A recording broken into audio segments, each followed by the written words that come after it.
Last time we began our journey at base camp with you guys receiving notice that Lord Sloan has elected leave the Uncharted team.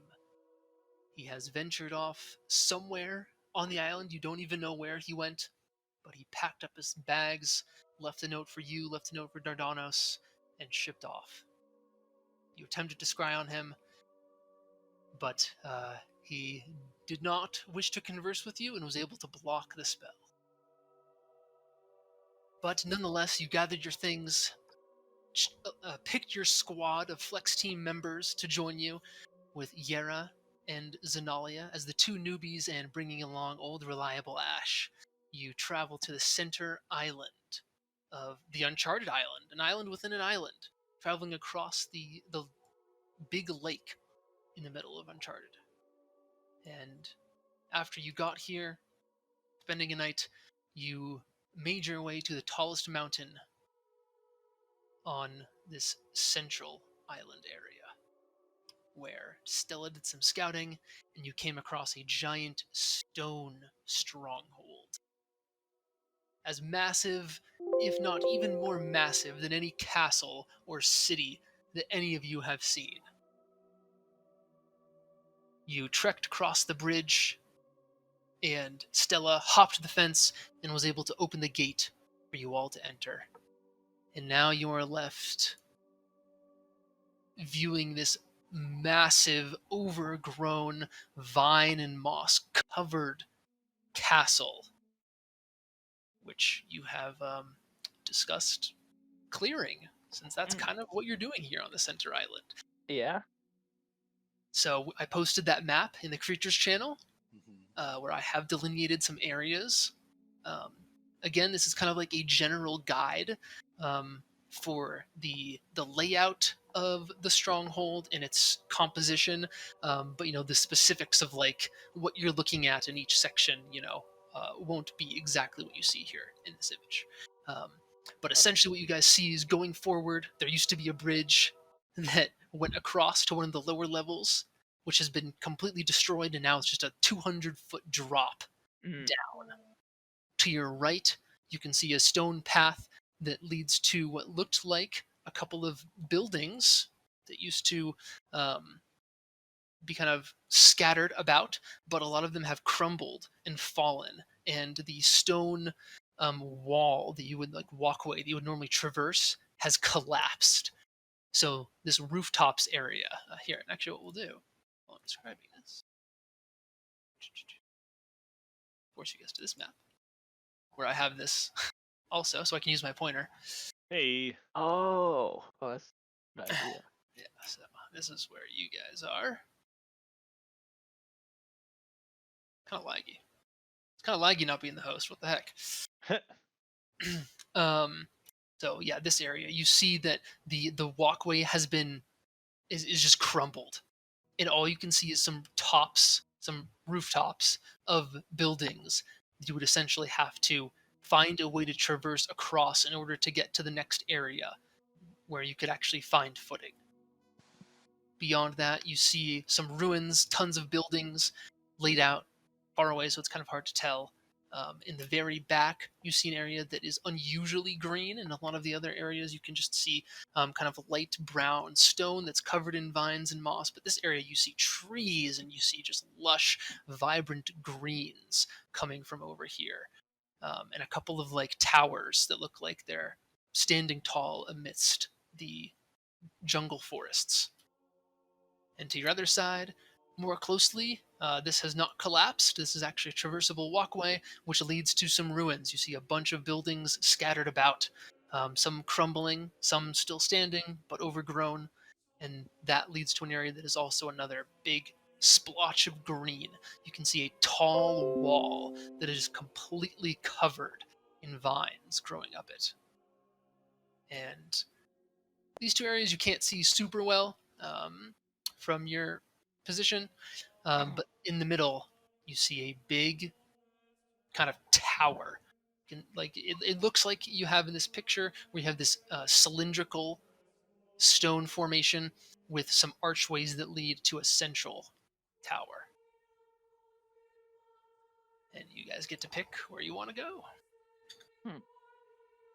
Well, the way I see it, we're currently at the gateway.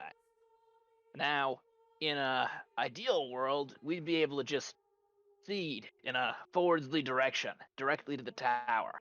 Uh, However, bridge has uh, disappeared. And so unless someone has an idea for how to span this enormous chasm, that isn't gonna fly. We can't fly. So we gotta choose to go either left or right along this wall, this exterior wall that we're currently on. If we go right, we'll make our way to the rooftops, and if we go left, we'll be making our way towards the west ruins.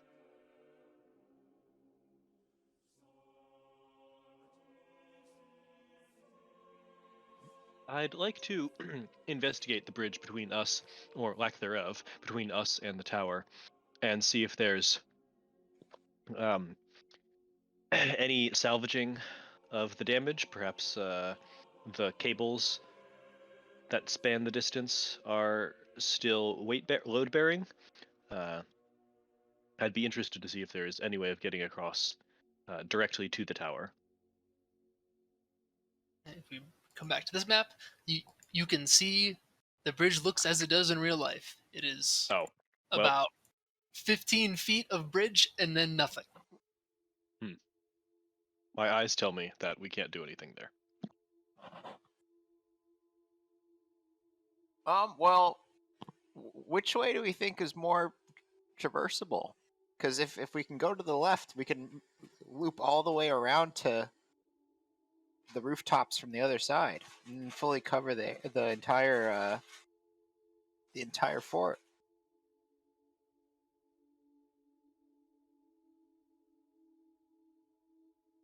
But if we want to just go to the rooftops, we could do that. It does seem like the rooftops is the shortest physical distance between us and the tower, and getting to the tower sooner, I think, would be better. It could give us better advantage of some of these other areas, and we could see if there are any obstacles blocking the way, rather than wasting time walking through ruins that may be impassable. What did George? You told us that the shadows, or the shadow that Stella fought, manifested from a power deep beneath the stronghold. Is that correct? Yes, from what I gathered, it was not material. It seemed like a magical source conjured it, or wherever it's from. The primary location of its power came from below this castle. Well, maybe there's an elevator or a giant staircase somewhere around we should be looking for. Because we're not going to be able to use this stronghold unless we make it safe, right? It is true. Right. Why don't we start by Perhaps taking a look around and see any minor details might give us a clue. I agree. And perhaps we can find an area that has less of this magic, less of a connection to that source. Maybe that would be a safer place for us to set up shop while we're looking through here. I know I said before we could camp outside the walls, but we could camp in here. Probably be a lot easier on the watches. Now I'm just Well- going to take a long look across the landscape of this stronghold. It's pretty eerie. This giant place just abandoned. I understand there's shadows here, but this looked like it was once a prosperous place.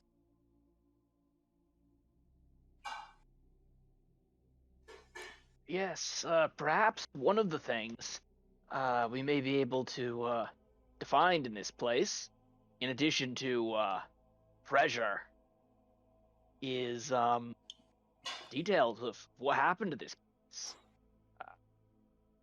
This place was built by the ancients. Perhaps they left some sort of record of how it came to be in this sorry state. Knob's gonna take out the knob stone and attach a string around it, put it around his neck. Cool.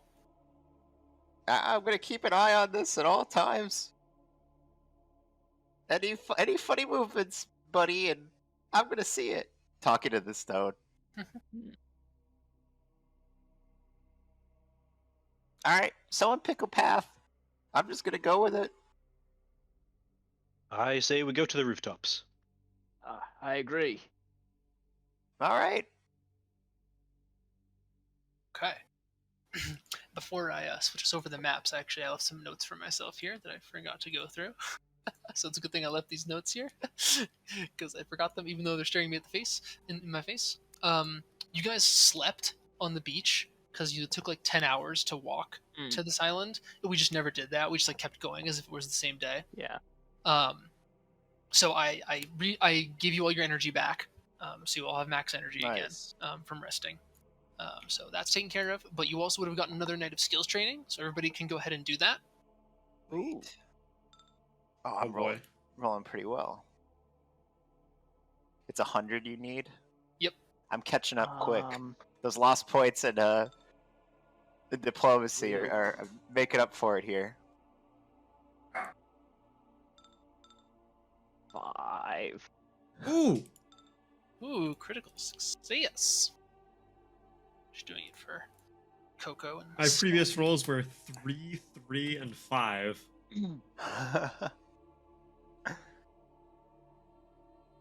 Are you back to sleight of hand, or are you doing, or sleight of hand what you're doing for the heal checks? Sleight of hand is what I'm doing for the heal checks. Okay. Because it was like practicing surgery with Aoife. Cool. If I roll well, I might get it on my next night. Let's go. No way is Aurora going back to her sketching practice, given that it just reminds her of how she should be working on her healing. It's pretty tough. All right, cool. Next order of business is we didn't go over the messenger hawk because Sloane is no longer in the party. So Dardanos has now bound the messenger hawk to Aurora, so it will now be coming to Aurora. Oh, okay. I was gonna say, like, wait, do we not have the messenger hawk? Did you take it with him? No, he did not take it with him. And your guys' like thing is, you don't have to check in with Dardanos every X days. Just like update him as necessary. Is essentially what he said. Can I try to sketch this place for him based on like what I can see and also what like I hear from Stella? Mm-hmm. Yep. Picture worth 1,000 words. Like I think just sending him a rough map of the thing and the scale of it would give him an idea of like, we're gonna be here for a while. Don't get surprised when the teleport pad doesn't turn on in the next few days. Yeah, we found a big spooky castle. Yeah, cool. So yeah, if you do a perform check, Right. and it's definitely good enough. He definitely gets the gist of it. Some of the details are lost, but definitely understands the general structure and the size and scope of this place. And then if you want to like write any kind of letter, just put it in the doc. Letters to Dardanos. Oh yeah, I closed it. We hadn't been writing stuff to him for a few sessions. Yeah, we haven't needed it in a long time. And then I'll the write last it up order unless of someone else business- specifically wants to write it.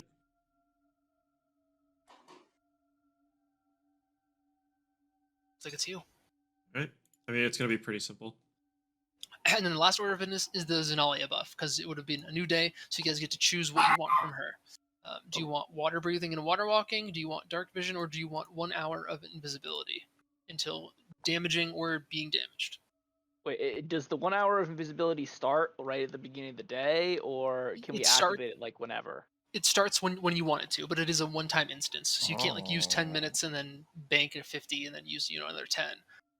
So you can start it. It will last for up to an hour once you start it. But if you take damage or if you deal damage or affect a creature, it stops.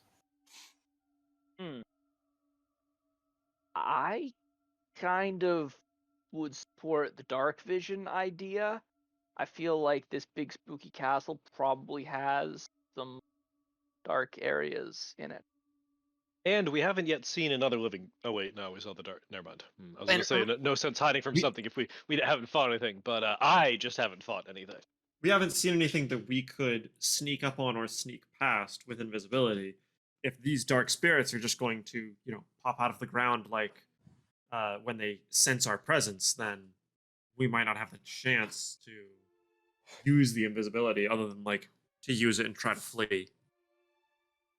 Yeah. Also, given that we're trying to clear this castle rather than like steal something from the castle, I would rather have something that improves effectively our perception instead of our stealth. However, I would say one argument for invisibility would be if we take invisibility, it'll help us explore a little safer today. And then if we see an area that would require dark vision, we can sort of like hold off, come back to that tomorrow, and take dark vision for that. And But just a reminder, you guys can take different things. So Oh, right, half we of can you take could different take invisibility and half of you could take dark vision. Oh. Mm.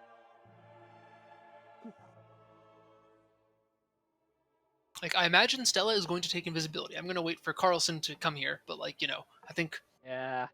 Carlson will take invisibility. It doesn't mean that the rest of you have to. I would like to take the. I would also like to take the invisibility. I think it'd be useful here. I'd like to take it. Okay. I'm taking dark vision. I'm Okay. taking invisibility because I'm Okay. scared.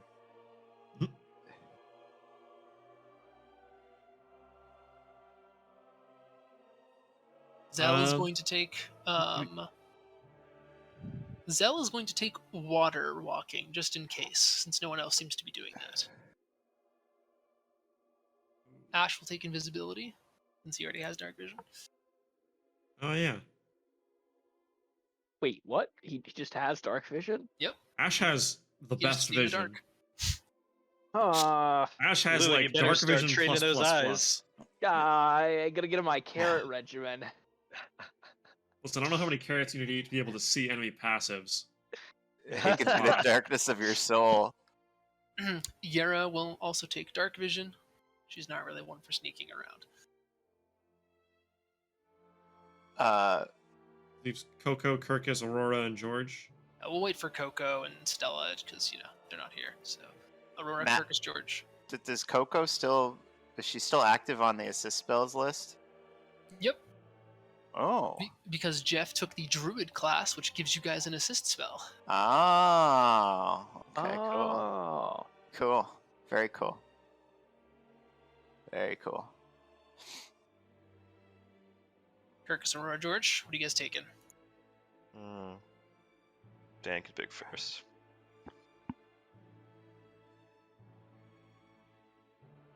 I can pick first if you guys don't want to. I don't want to put you guys on the spot. Oh shit. Okay, Zell and Kirkus are the water team. Aqua squad. She figures she doesn't need dark vision because of Kirkus's lantern, so.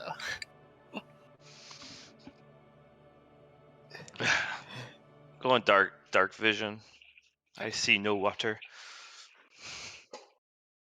Floods instantly. I think that I'll take dark vision. Okay, cool. Excellent. So, you guys will begin to walk across this massive outer wall to the stronghold. Stone kind of, some of the stone that's been inlaid into this formation is loose and kicks around as you're walking it. You have to kind of step over some mossy and viney parts. And as you're walking to the right, after a few minutes, you come to kind of the end of the road where you see the walkway path has almost completely, I should say, collapsed. Put you guys on this map. We don't do a whole lot of bird's eye view maps, but this is one of them. Oh, let's make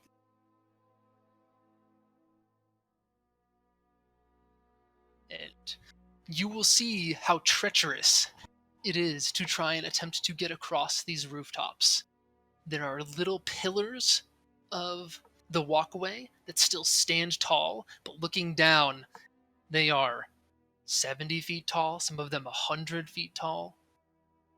And you look down into the blackness and you can see remnants of the city which have collapsed in on itself. That are kind of just like balls of rubble that are resting below. A fall from these rooftops would be very harmful. Now, if we just flood this entire complex with water, we can walk across. Some of you can. We just need an infinite amount of water. Perhaps that's not a good idea. If we could create that much water on command, I think a lot of our problems would be solvable.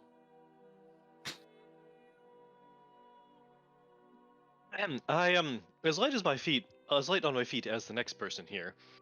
But after that experience, climbing across those mountaintops and nearly falling a half dozen times, I don't feel optimistic about our ability to all get across this safely. Those are some long drops. Those mountaintops that convinced me to begin this acrobatic training regimen currently on, which I fortunately have not yet completed.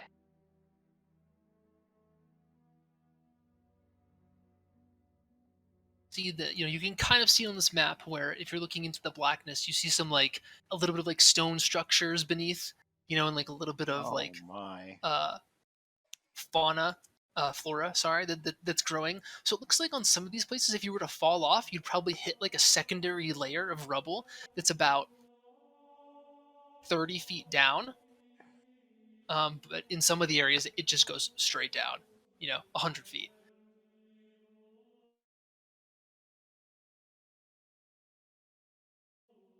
How far did we have to walk to get here? Was this like a 2-minute walk from the gate, or was this like a significant journey?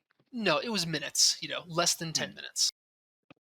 Perhaps before we take on anything too dangerous here, we should go back and see how treacherous the West Ruins look. I think it would be quite a time-consuming and dangerous endeavor to cross these rooftops, and while we may be forced to do so, I'd like to be able to compare that with the dangers of the West Ruins, if that's okay with the rest of you. I agree. We could Sure. approach this from any angle. I, Take the I, riskiest one. I will say that the gaps between these things appear to be significantly smaller than the ones on those floating rocks. I think that using our 50-foot ropes that we all have, and some knot tying skills to keep us all looped together, I think we could traverse this area without too great a risk of anyone falling. How sturdy do these pillars look? Make an engineering check.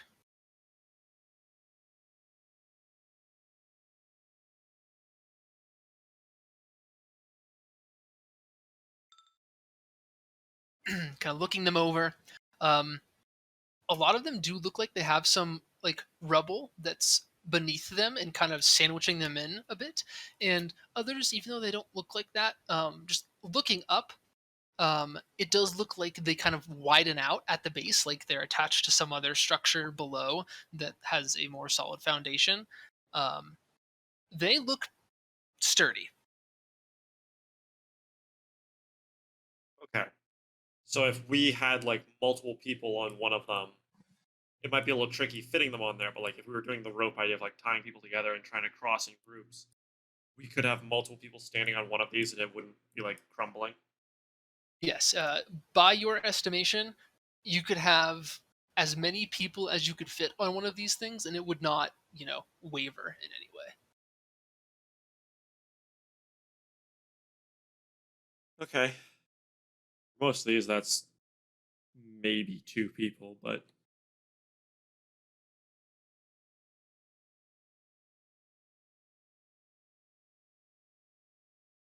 Well, okay. So crossing here, uh, not unreasonable, but I agree with Lenora that at least taking a look at the other potential path forward uh, may also make sense.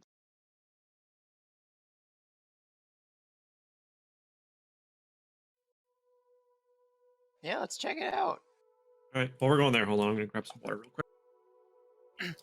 Okay, so you guys are going back and checking out the West Ruins? Yes, please. Okay.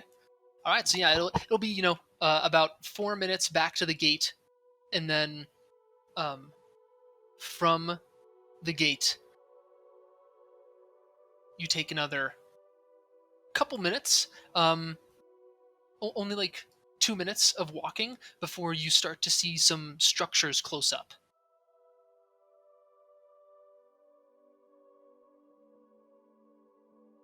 Unlike the other path, this one is intact,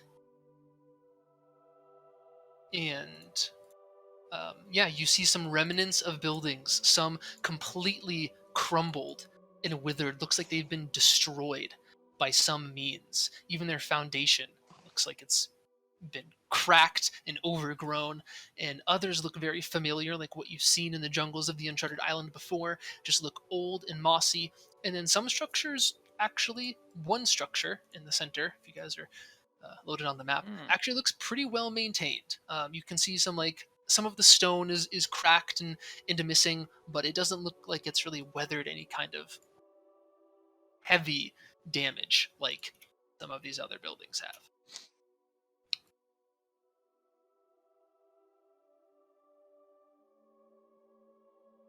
This does seem to be moderately safer than our other alternative. I think we should check out that cafe building in the middle.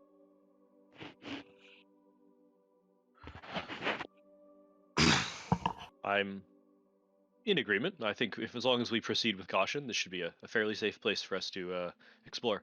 Oh, we should look at think- all the buildings. Yes, I agree with Knob. Any of these buildings could have something interesting in them. We should not pass by. No stone left unturned. George is going over here. Where are the people going? I'm gonna go to the building that looks like one of the knobstone temples. Okay.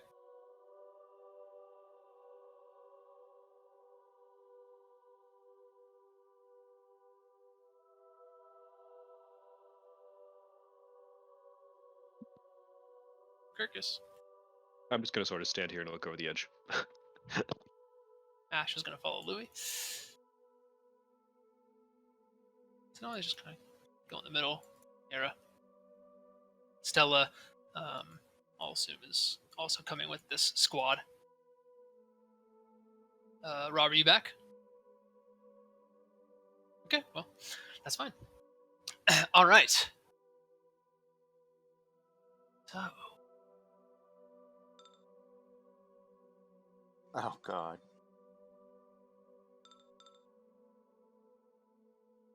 so George, coming over to the temple. As you kind of peek inside, it's just like you've seen before with these towers. It's hollow on the inside with a staircase that just runs up to an upper level, right here. And you're just like looking around for stuff, for like anything or anything specific. Probably, yeah, anything that's written kind of weirdly, but mostly I'm just sensing for any magical presence in the specific thing.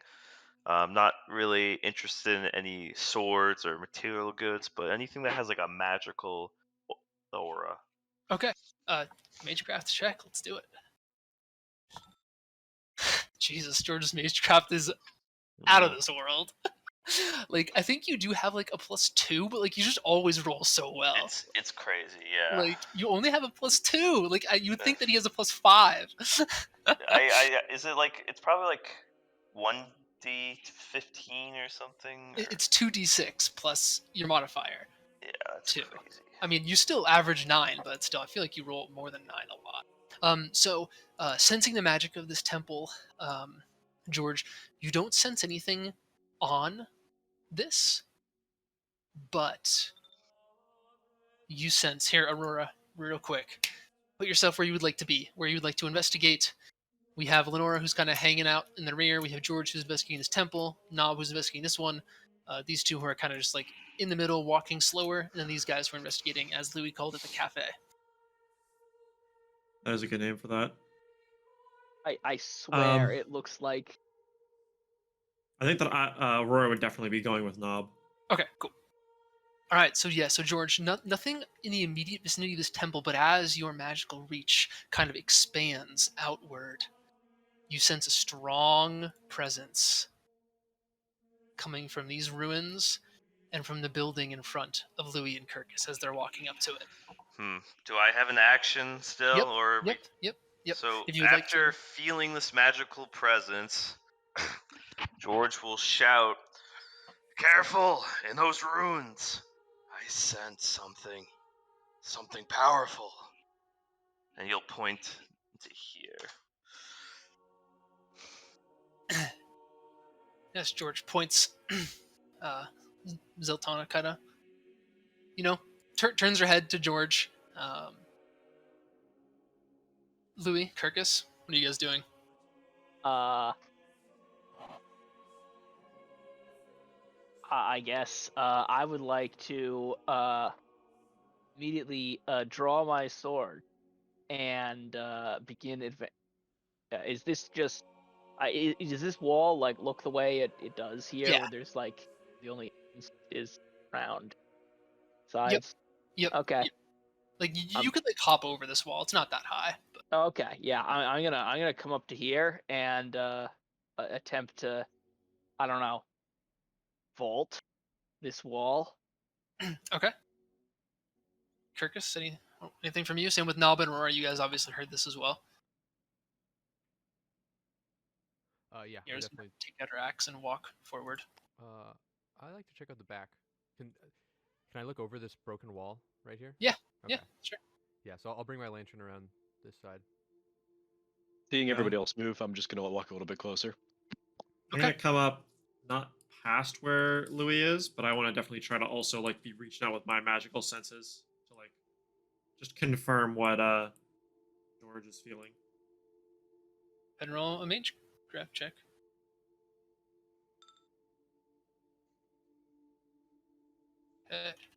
George will see that as a big insult to his magical capabilities. Oh, George will remember this. Aurora, you also definitely sense some magic here. And as you're feeling the magic in George, you also can feel this just with your kind of, your magic detection is kind of pulsing right now, like beep, beep, beep, the UAV is online kind of a thing. And it changes from this like kind of static magical presence around the ruins to this spikes of higher magic, more intense, less intense, until you guys see black flames Oh, to emerge from the ruins and rise up and manifest into figures. These same figures that Ruh-roh. Stella saw. Black silhouettes of knights with glowing red helms and kind of these wispy flames coming off of them at their shoulders and hands, each carrying what looks like a different style of weapon. One has a spear, sword and shield, halberd, a giant two-handed claymore, and then a flail. And they are going to rush at you guys. Oh shoot! Zenalia. So, we're going to do what we did last time with Stella, where you guys get to roll a skill check to try and mitigate the damage that they're going to do to you. They're just going to do a combat roll. Unlike Stella's, you're not going to get to see their roll before you do your thing. So, we'll do Kirkus's first. Kirkus, you see this shadowy knight with a sword and shield run at you. He raises up his sword and is about to swing on you. And you can roll a skill check to mitigate however much damage he's going to deal depending on your roll. And if you would like to spend an energy, you can spend an extra energy to roll an extra skill check. You can do that as many times as you want. So And- wait, we roll our skill check first, and Yep. then we choose whether to spend more energy to roll more, Oh. and then after we've locked in however much energy and rolling we want to do, then we see what he rolled. So you only get one chance to lock in. Just right now, you get to choose how many skill checks you want to roll and how much energy you want to spend. And then it's locked in. He will make a roll, and then he will do damage equal to the difference, but you will then defeat this shadow monster. It will then be gone. Just Okay. like a really quick resolution of killing these things, because they don't seem to be very fortitudinous. That's the right word. They seem to be easily dispatched, but they are very dangerous. And you can roll whatever skill check you would like, as long as it's appropriate for how you're going to handle this thing. This is where we can be a bit creative with how. Yeah, you can be however creative you want. I'm totally giving totally free reign, as long as it makes sense for the situation. Roll whatever skill check you want, and you can give whatever flavor you think makes sense to the situation. So yeah, Kirk is this guy running towards you, shield up, swings his sword made of black fire. What looks like black fire. Out of instinct, with this happening so quick, I think Kirkus would just see if I'm facing this way. I think he'd raise his left arm in somewhat like of a blocking position to just try to take the sword hit on his shield arm. And then how are you going to I think retort? Be an athletics roll. Okay. Because I'll take the hit, and then Kirkus will be swinging his lantern arm, with the lantern in hand. So I'll block with the left, swing with the right. Yeah. Lantern attack. Lantern bonk. Give it to him. All right, let's get an athletics check. All right, 8. All right, so Kirkus blocks the sword hit, but a little bit cuts his shoulder. Then he answers with the lantern bonk right in the head, and you can see a little flash of white light, and the red fades, and then the figure disappears. And Kirkus will take 3 damage. That's the difference. Do that.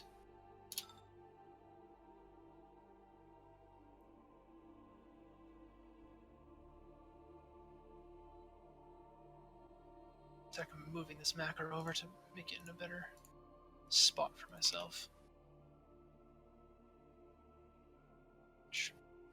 Okay. Next up, Louis. This Shadow Knight is actually going to be behind the wall here. He has this long spear that he's using to thrust forward at you. So I think that as these fellows were summoned out of the blackness, I was in the process of climbing up this wall, and so as I see this spear Shadow Knight moving towards me, I'm sort of up on top of the wall, and I will shout down to him, it's over, Shadow. I have the high ground. And now I would like to attempt to leap from the top of this wall and body slam him. Oh my god. Let's see it. And I'm gonna roll an athletics check. Louis comes down and lands on top of him, but you guys see the spear is just going straight through Louis's shoulder as Louis is lying there on top of this Shadow Fury Knight. I was gonna say, I feel like this is not the official way of dealing with spear wielding enemies. And that is 11. Wait, do I have a directly take damage macro? Oh god, how do I fix? It's okay. I got it. I got you. Yeah, Matt. I'm gonna be doing it for everybody. Oh, okay. I have a true damage macro that I'm using. It has the sauce. Oh boy. So 11, big chunk out of Louis. All right, Aurora, as you've come up, your eyes closed, and you sense that spikes in magic, and as you open your eyes, a shadowy figure wielding a giant halberd is swinging at you. Aurora will just kind of panic and let out like sort of like a sound, and I'm gonna burn an energy, and she is just gonna try and basically like freeze the air around it. Cool. Cool. All right, yeah. Two checks. You're doing Magecraft for that? Yeah, I need to fix my makes sense to me. campaign macros.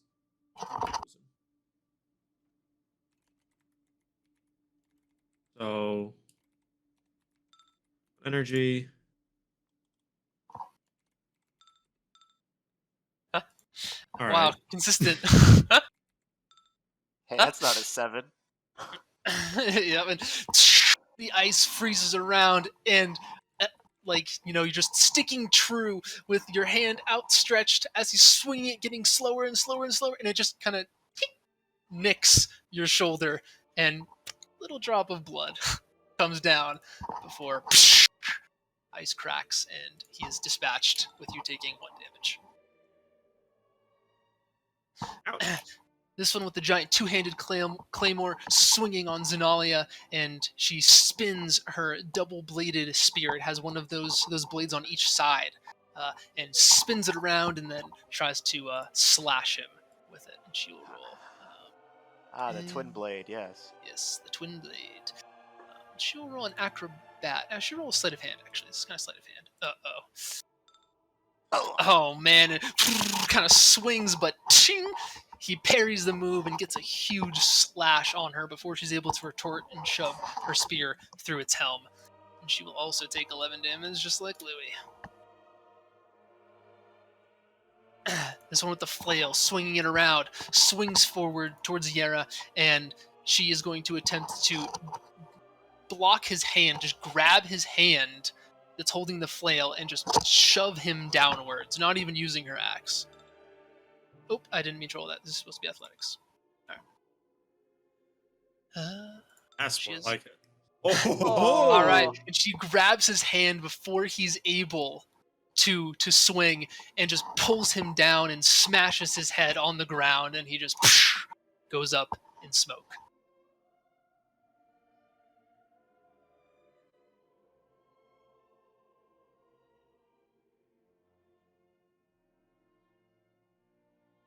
And George, you sense the magic fade. Are those the shadow things you fought, Stella? Ah! Yep. That's them. Ow. Things kind of hurt. What the hell? Where'd they go? It appears that was the last of the magical energy.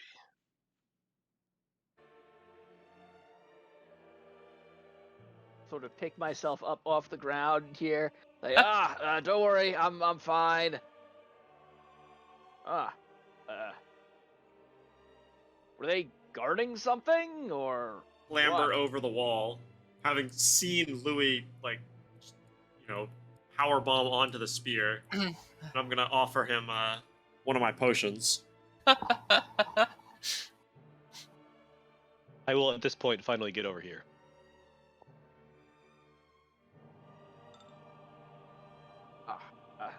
Thanks.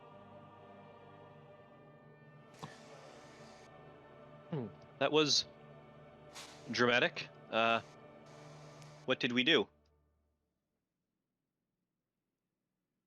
Where did they come from? I think something in the ruins was maybe responding to us approaching it. I felt the same energy that George did for a moment, and then it seemed to go wild. And, well, I was paying more attention to that and don't really know when they appeared. It is interesting if there was precisely one of them for each of us that approached the ruin. I wonder if that was just a coincidence or an indication Sort of. of something more sinister. There was only one when Stella was the only person crossing the bridge. Perhaps this is like some sort of security system? And as you guys are discussing, George, remember that while the energy in the ruins has subsided, there was still that energy coming from the cafe area as Which well. I don't think that I saw, because I was focused specifically on the ruins, because I just saw Louis, like, running at them. Yep. And actually, no. Yes. That's weird. 3 more knights appear. And one comes up to Stella, one at Ash, and one runs straight past Zeltana towards Nob. Past Zeltana. And Stella's going to whip out her dagger and try and do what she did last time with the sleight of hand roll. Uh-oh. And he gets off a nice chunk of Stella, a nice slash across her leg before she's able to throw her dagger into its helm. She will take 6 damage. Come on.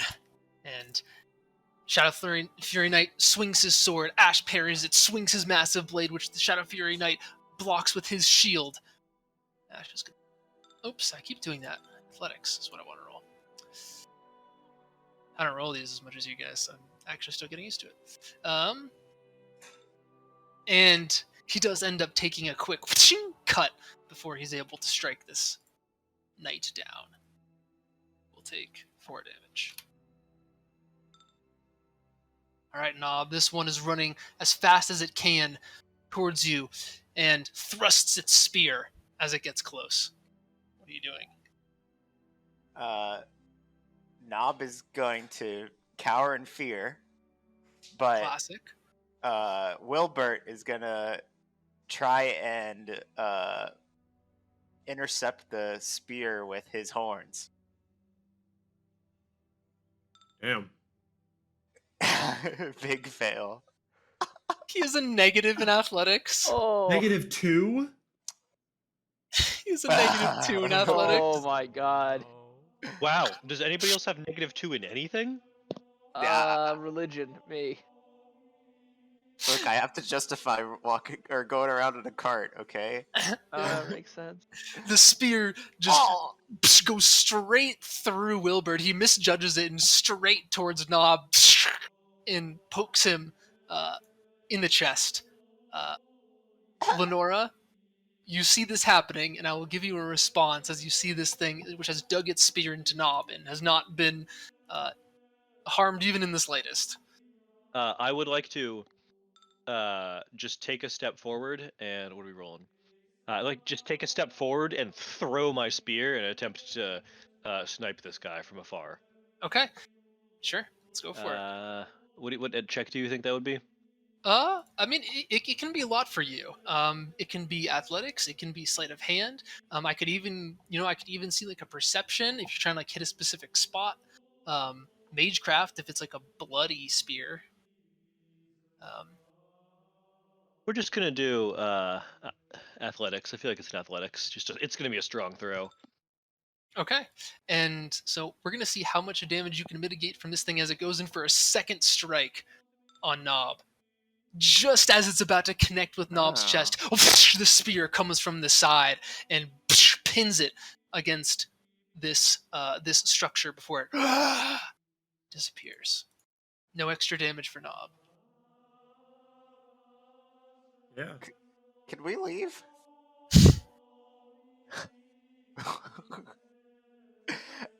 Ow!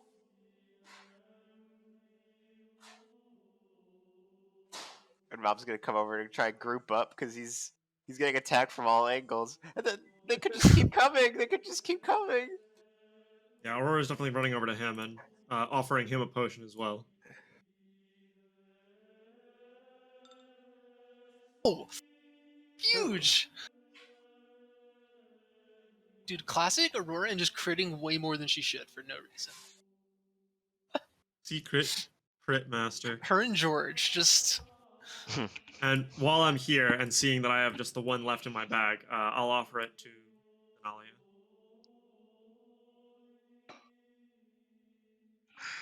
Oh, I clicked off myself. Oh, thanks, girl. Okay, That caught us a bit off guard, but I guess careful around these buildings. George, do you feel anything else? The Completely UAV missed that one. does not detect anything else now. The magic is actually completely gone. It's not even like a lingering kind of magical aura over these ruins. It's just vanished. I think that was the last of it. But we should be quick and thorough and move on as fast as we can. We don't want to linger. I agree. In case, I mean, you said it could be from some source deep below. They re-establish connection to it, we could be in trouble. But Well, definitely we should check that building and those ruins heavily. Can't imagine they would set up a system like that to guard nothing. Aurora is definitely staying very close to Nob after he got shanked.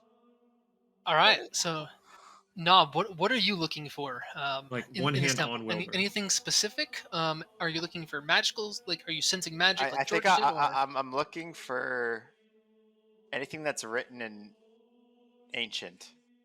Like I'm okay, looking for stuff that we can try and interpret what the heck is going on. I'm all just looking right. for ancient language. Um, and as you're kind of looking around, taking note of the this building here, you do see some signs of ancient language on the inside wall. This is also kind of like hollowed out structure, and on the inside wall, you can see three large ancient characters that have been carved into the back wall. Of course, you can't read them, but just three large characters. And Nob, also go ahead and in your campaign macro, quest 1, Uh-huh. click on yourself, and then click that macro. Quest 1. Is it the banner or the swords? It should be below the swords, I believe. Ah, okay. Compass 1. Whoa! You found a box of nuts and bolts. Nice. We're looting, boys. Oh no, I'm flashing back to Relentless. oh, what are these? Loot everywhere, all the time. In the I love courthouse, it. 30 seconds in, I loot. Just saw a zombie for the first time ever. Probably gonna loot. Just looted? Loot.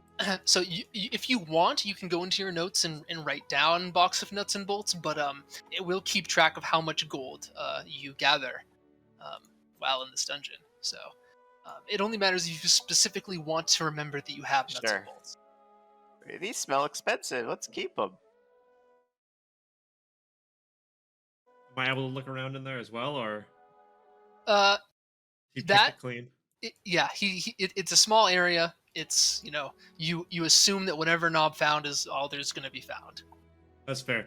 Aurora's totally happy. She just went in there to try and keep him from getting stabbed again. So she got what she came for. Yeah, for sure. Kirkus and Louie and Ash and Zell are looking in the cafe. Yep. Okay, you guys see a door on the back side that looks like it leads to this upper level. And Kirkus and Louie, you guys each can also roll that macro. Quest 1, it's called Loot. Click on yourself and then click Okay. that macro. This is loot roll. That's the one. Huh. Rough. Well, just Found a. just make sure, George, I didn't actually Stone give you the statuette. the go ahead on that one, but that's okay. You can still write that down. Oh, sorry. Who'd you say you're rolling these loot rolls? I just said for Louis and Kirkus too. Louis and Kirkus. Okay. But I don't know what again, this thing is. I figured there was gonna be wine in here.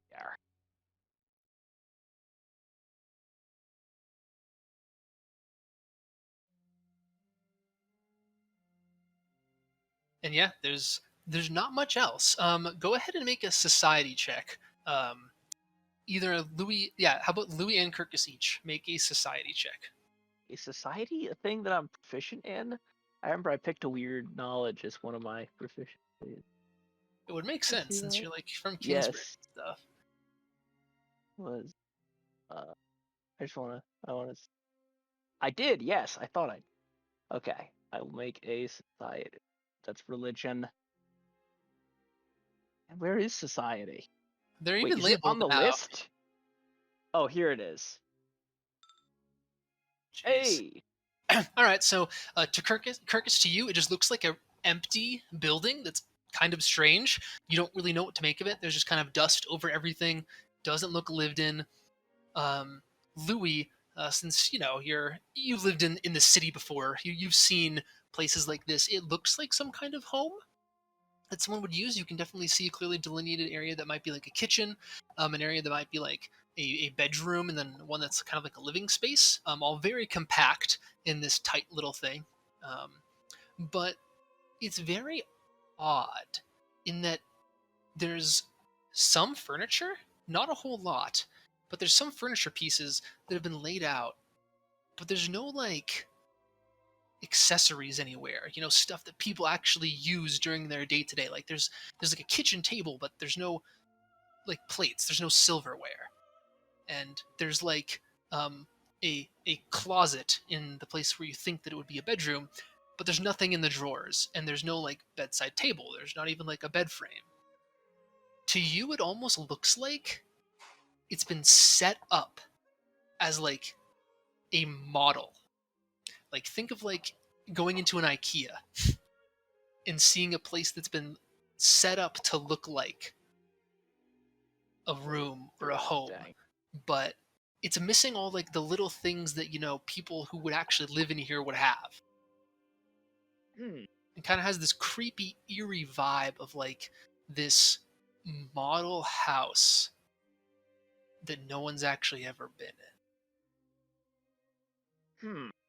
Perhaps people who once lived here, uh, had to flee, but like not in a hurry.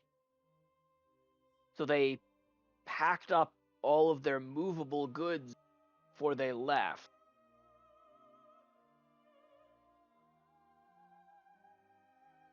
I don't know. Did you say that the objects looked used or unused? Unused. Fully unused. Okay. Well, the furniture looks unused. These statues, because Louis actually found a stone statue and George found a carved statue, um, they look worn, but that could just be from being out, and for some time. But yeah, overall things do not look used.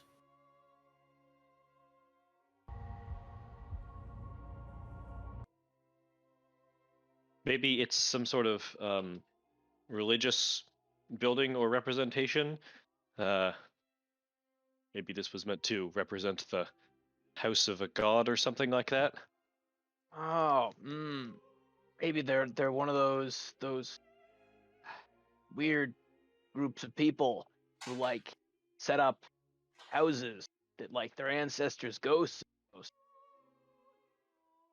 Maybe that's what we just fought. Actually, That's actually not a bad theory.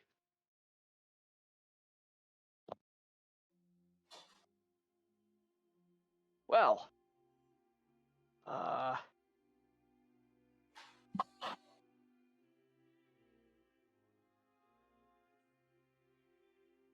I don't know if this has brought us any closer to figuring out what happened to this city, but If we are going to turn this into some sort of base of operations and have non-combatants posted here, we're going to need to clear out anything dangerous here.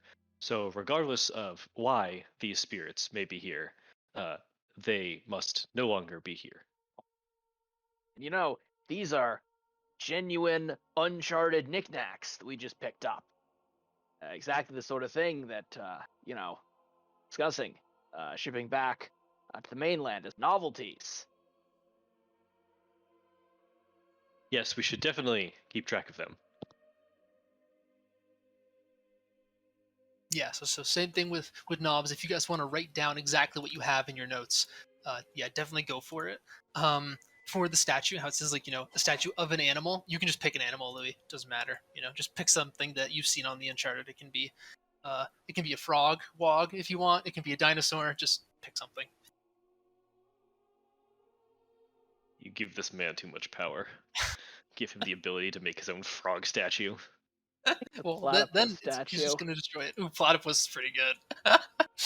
Okay. Louis immediately casts down the object as cursed.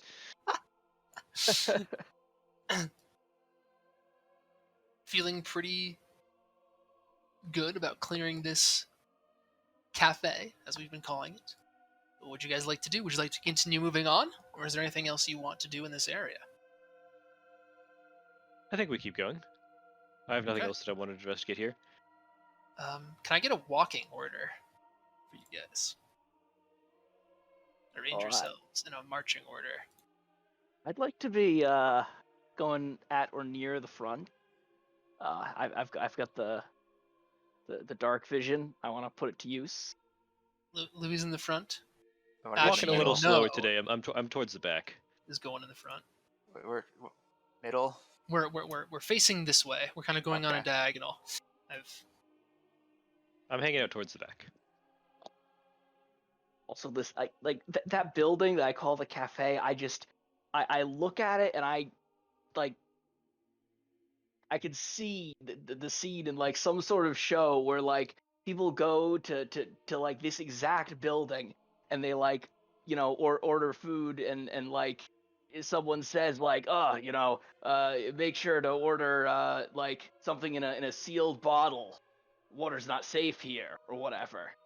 Like that happened in JoJo. It probably happened in JoJo. For some reason, the shape of this building made me think of like a wine house on the Shattered Plains. I don't know. I think that was the mix of like you expecting there would be wine there versus and like something about the sculpture. But yeah, I'm getting very very fantasy like wine house vibes from this. I could see it. I could see it for sure for both I can of see it. those. So you guys move across to the west ruins. You can see on the horizon as you're making your way around the outside of the stronghold a bunch more of these buildings, more overgrown, more cracked, in more shambles than you saw the cafe in, but also bearing the same likeness of that structure. And you come to a gate. Well, not really a gate, it's more of an archway that leads into the western ruins.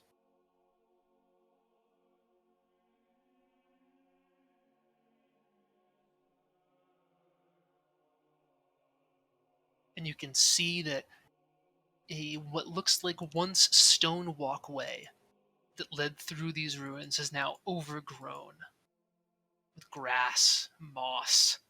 Many of the buildings are coated in a thin, slimy looking green layer of sludge, as these ruins seem to be overtaken by plants, plant matter, that is.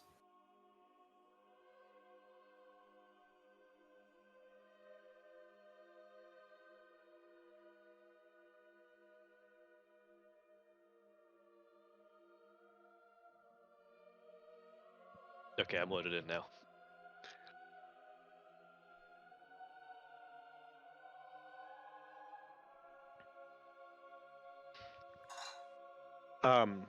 Are the plants very like green and vibrant, or are they kind of like brown and dead and dying looking? There is variation, for sure, but most of them look green and vibrant. Like they are actively alive and going to continue to grow. That's a good sign. Certainly, growing food should be no problem for us if we secure this fortress. It appears to be very fertile land.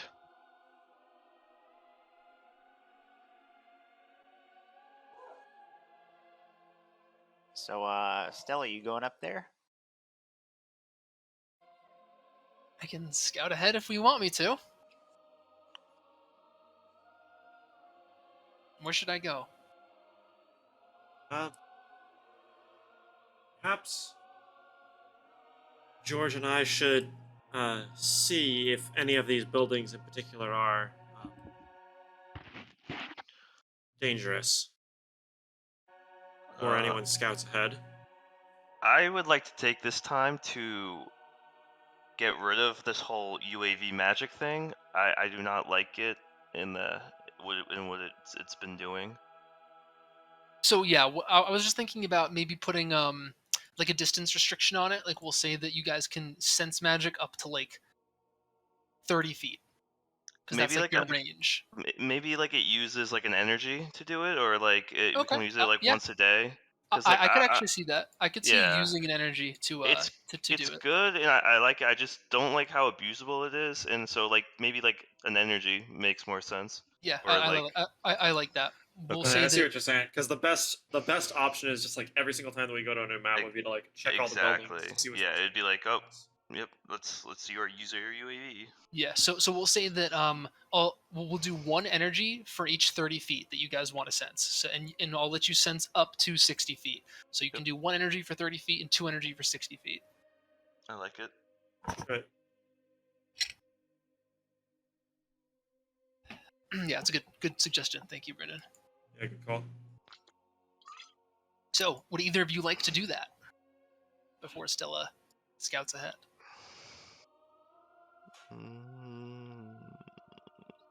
It's a big map. Yeah, I'm good.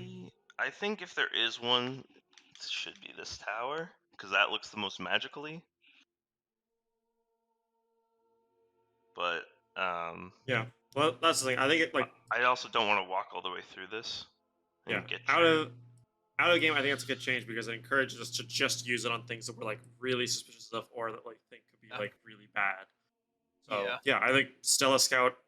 If we were to have Stella or someone else scout ahead, we can have them scout ahead, and then one of us can check out the big tower before we. Yeah, I'm about that. All right. So Stella's gonna move up to like here, or do you guys want her to go check out the tower? I was going to suggest that Stella like climb the tower and scout from there. Oh wait, Does that sound good to people? I Stella's would- down for that, I'm sure. I think like if we think like the tower has like the magical things, we should let us use the magical sensor at the tower. Or, yeah, like, we mostly wanted her to scout ahead to make sure that we could get there. Oh, okay. yeah, that's But our what I little was squishy thinking. mages can make their way through the town without getting killed by Yeah, Stella tower clear a path for the magic sensors, Okay, so you just want me to go to the tower, to the base. not to the base because that might trigger it. Like 30 feet in range of, like. Okay, do you want me to be stealthy? Because I mean, it's possible that if I'm too stealthy, then I might not trigger any traps that here. right? Hmm. We also don't want her to just get caught in a trap. Anyway. Like, Maybe me and the front line should just walk together if we're not trying to yeah. be stealthy. Because we want to trigger stuff, right? I guess maybe we do it in two ways. We have the stealth guy go to see like if there's any like non-traps, and then if that's clear, then we do like the normal wave of Beef Boys, this yeah, team, we that have beef like boys that trigger traps, and then the third wave of the squishies. Stella goes through to look for normal threats, and then we have those guys waddle through the like arcane threats, and then we stroll through nothing. Yes, exactly. All right, well, I'm gonna go to the edge of this building. She's gonna kind of put her back up against this building. Well, at least that's what she's gonna go for. I have to open up my campaign background. Stealth check. Cool.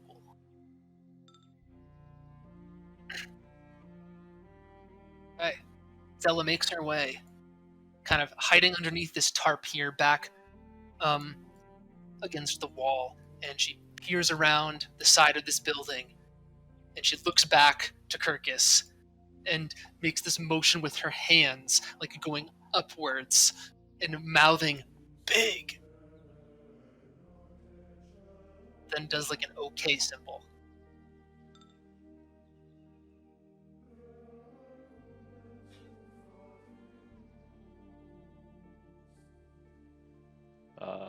I think we should middle team should move up.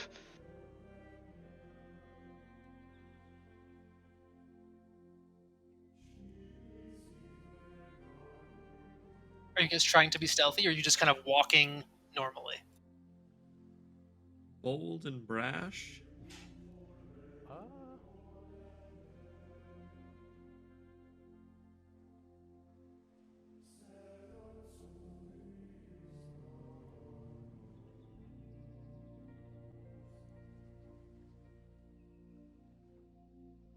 Oh, it's all stealth. All stealth. Okay, so the team's going to kind of be walking slowly, light-footed. Let's get a team stealth check. So everyone's going to have to make a stealth check. You will pass or fail as a team.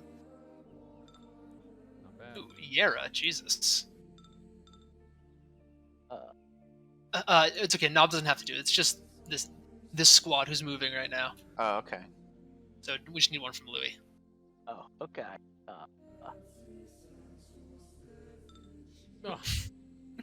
Oh, Okay. In that case, I guess Louis has a brilliant idea of how to make sure that this street is safe for the mages walk in it. Oh no.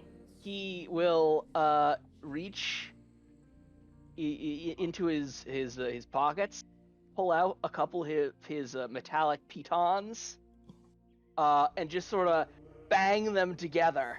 Clang, clang, clang. And he'll shout, "Come on, shadows! We're ready to fight!" I will like wince a little bit with every clang of the pitons. I will fully facepalm right now. Fully facepalm. Full face palm. The rest of the team just looks back at Louis like, what the hell, dude? Like walking on their tiptoes. But after seeing this, Yera then will also shout out, "Yes, shadows, come, meet my axe. Now, cowards." Hot single shadows in your area are looking to meet your axe. And you wait for a moment. Nothing happens. Buildings remain still. Well, I think this area is completely safe. I think they may have heard us back at base camp.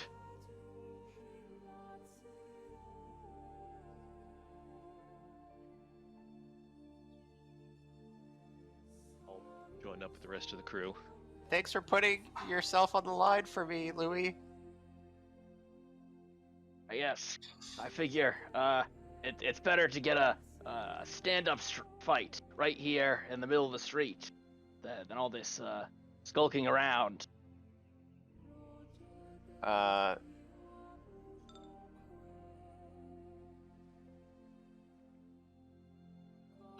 do you think the range is on that knob? 30 feet. Okay. Yeah, no, Wilbur definitely can smell some precious metals coming from this building here. He'll pull the cart over here. Frantic as he's sniffing away. Whoa, Wilbur, whoa! And You see, no, just getting dragged to the side. I'll enter the building. All right, go ahead and make a loot roll. All right. You know, as Wilbert is sniffing around. Oh. All right, and you find some tools on a bench. One of which is a cleaver that has a silver handle. That was most likely the precious metal that Wilbert was sniffing. Oh. Wilbur, don't eat that. I'll try and pull it out of his mouth. Actually, this is important. I'm gonna actually try and pull it out of its mouth. Oh God.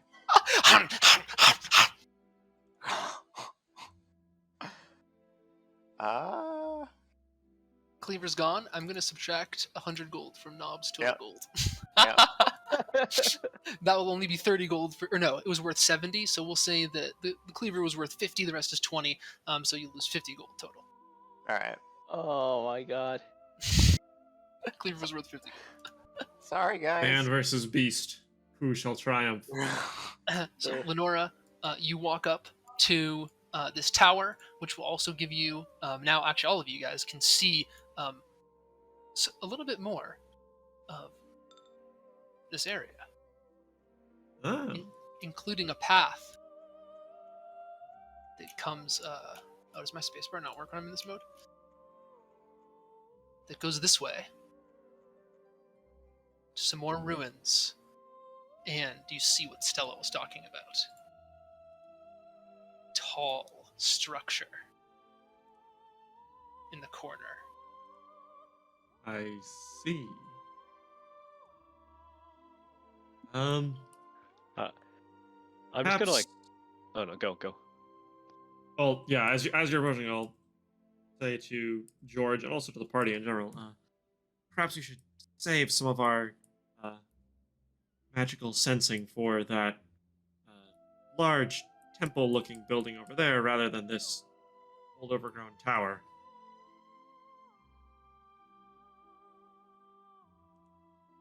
Yes, I agree. Perhaps we should use more mundane types of sensing with regards to this tower, like just Is he climbing up. reaching for the pitons?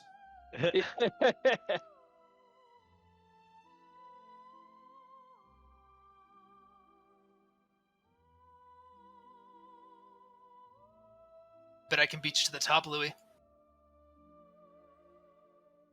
I will offer him a couple of my pitons.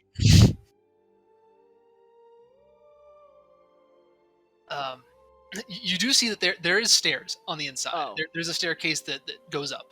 Oh, okay. Well, in that case, forget the pitons. I'm gonna run for the stairs. He's gonna run too. Let's This is go. not even a Okay. 1, 2, 3 go. Oh man. Louis, because yeah. So Louis is breaking out ahead. So here, actually, give me one sec. What's this? Skill bonus. Here, we're gonna do a thing.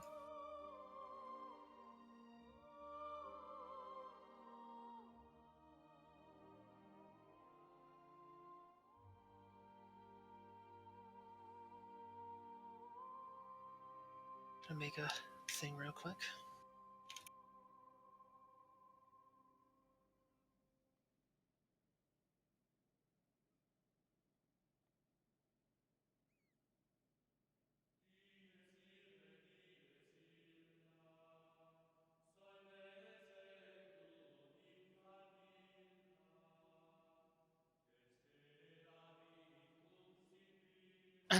All right, so this should work. Because Louis isn't doing 1, 2, 3 go, he's just going out ahead. Oh. Why did I? Oh.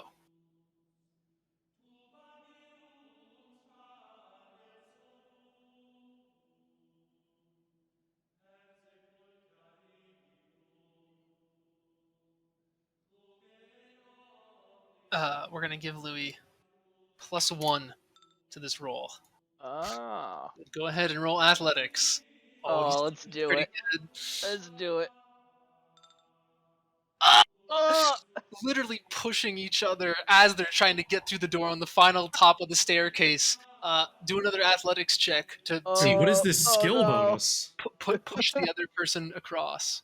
Oh, Oh my yes. gosh! Louis managed to shove Ash out of the doorway and gets to the top first. Damn it! It's no fair. You're you're bigger than me. And Louis and Ash, now at the top of the tower, can get a full view of the I western. thought you were gonna say can get a full rest, and I was like, would they just collapse? Just collapse. Yep. And Listen, we climbed the radio tower in order to reveal the nearby map. Oh no. you see Oh, dozens of buildings oh, whoa. area in a massive pool of water with a bridge that spans across. We have someone with water walking, don't we? We have two people with water walking.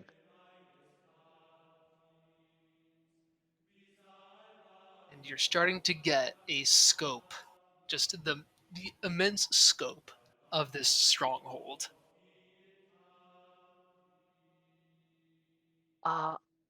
What does this thing look like it is? Does it look like a granary?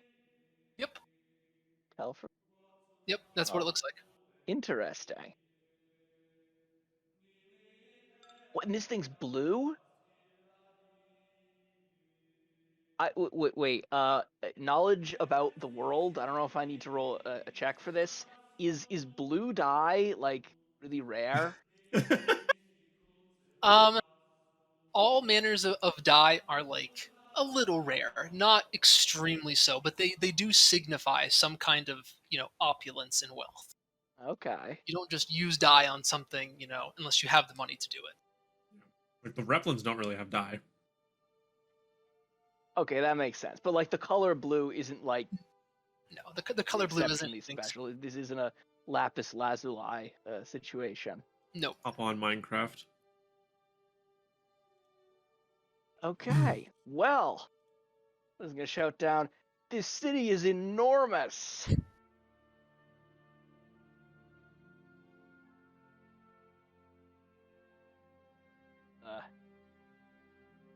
There's so much exploration to do here. There. What do you see up there, Louis? We found in this place. What do you see? There's a pond with a bridge over it. There's what looks like a granary. And there's some sort of a building with like a blue dome. It looks more ornamented than everything else. Ooh, that sounds very promising. Yeah, I think that's where we should head next.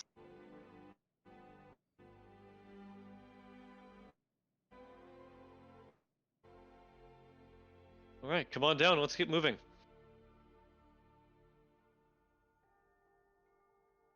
We'll send from the tower, I guess.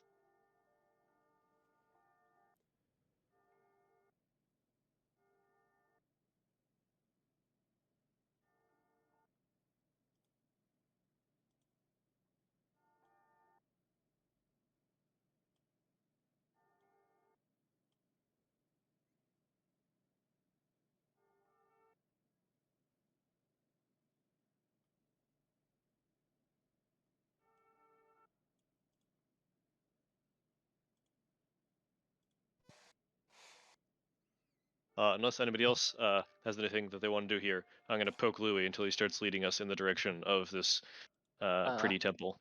Yeah, I'd like to sort of follow like this path, pass in front of the granary. Go ahead and drag yourself. Okay. Drag yourself, and I'll tell you if you need to stop. I will continue hanging back. And Novel is round everybody else? All right, so Lou, stop right there. I just want to get a feel for how close people are traveling behind you before you go. I'm further. following this far behind him. Like about what is this? Like I'm following like 60-ish feet behind him. Yep. Close enough that I can Yep. run in and help if something goes wrong, but far enough that if something blows up, I will survive to put him back together. Holy. And after It's having... a very measured distance that Aurora has figured out after traveling with Louis for several months. Yeah. After having attempted to summon the ghosts and not had any attack me, I'm feeling not very worried about like the safety in this place. So like I've got my sword sort of like slung over my shoulder, but I'm not really being too careful or observant. where I'm going. I'm more just like, looking around at like the architecture and stuff. How Um, how much of like a saunter are you rocking right now? oh, a lot. Yeah.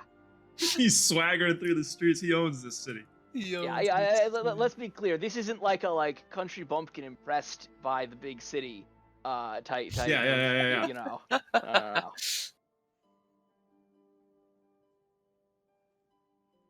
We'd call Louis a lot of things, but I don't think anybody would ever call Louis a bumpkin. True. Okay. Great. So you guys are about this far ahead. Okay. You can keep dragging yourself. Okay. Let's just drag here.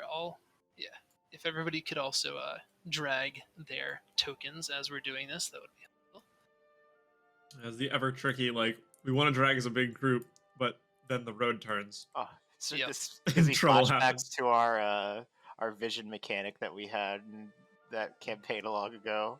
But we Yeah. had to like inch ourselves to make sure that we didn't expose the whole map. The big green Oh, yeah. grass.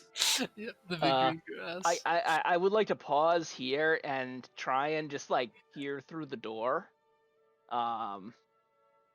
Okay. To, like I'm interested in what's in this like silo thingy.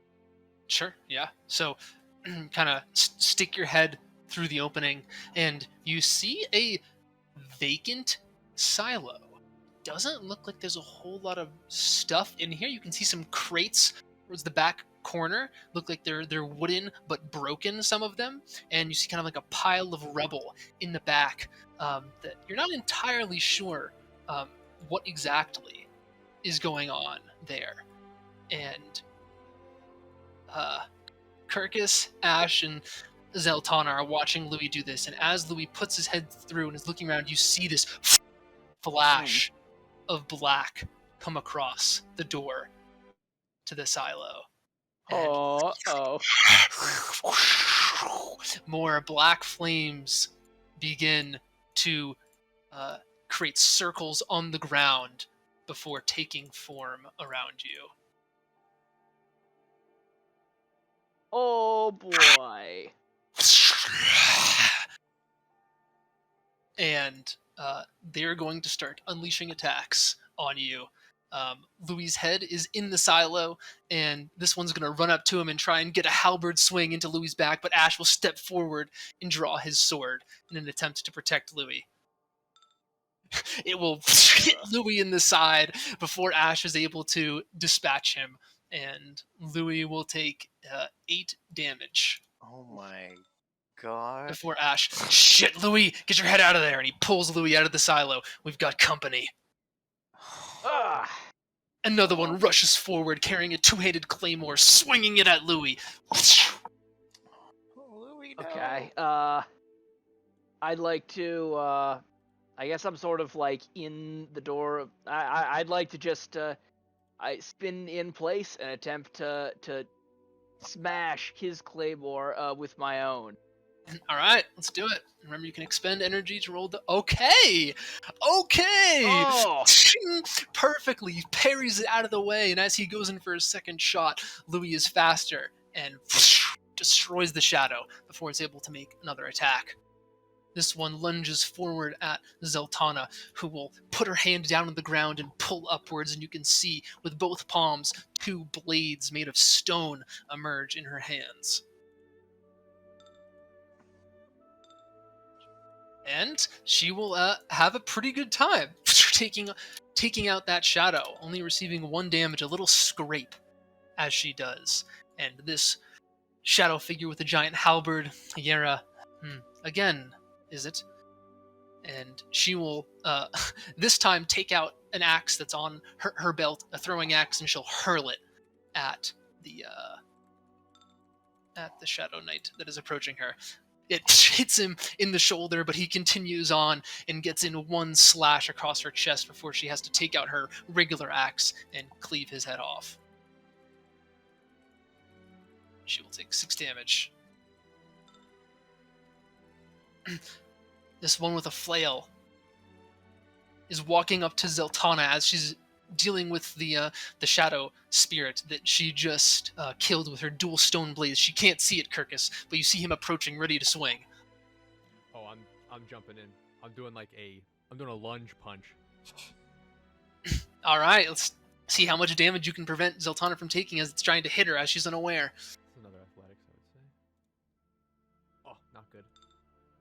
She crunches into her back before Kirkus's punch lands. Tana will take 5 damage. Ah! And she turns around up.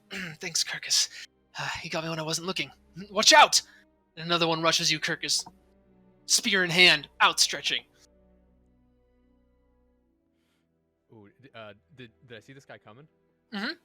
Yep, you see him coming. You get a counterattack. Oh, all right.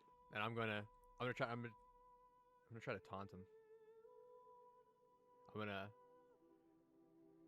gonna kind of like extend both my hands and be like, "Oh, come on. You can't hit me." And then as the spear gets close, I want to try to like roll around it. So Okay. Can I do a perform for that? Yeah, for sure. You're trying to throw him off with your taunt, for sure. Let's go. All right. He rolled well, but still, it's good. Yeah. I mean, he definitely like, stops and like kind of pauses for a second and is a little bit confused at your demeanor, but then lunges forward and does get a little scrape on your hands, which are outstretched.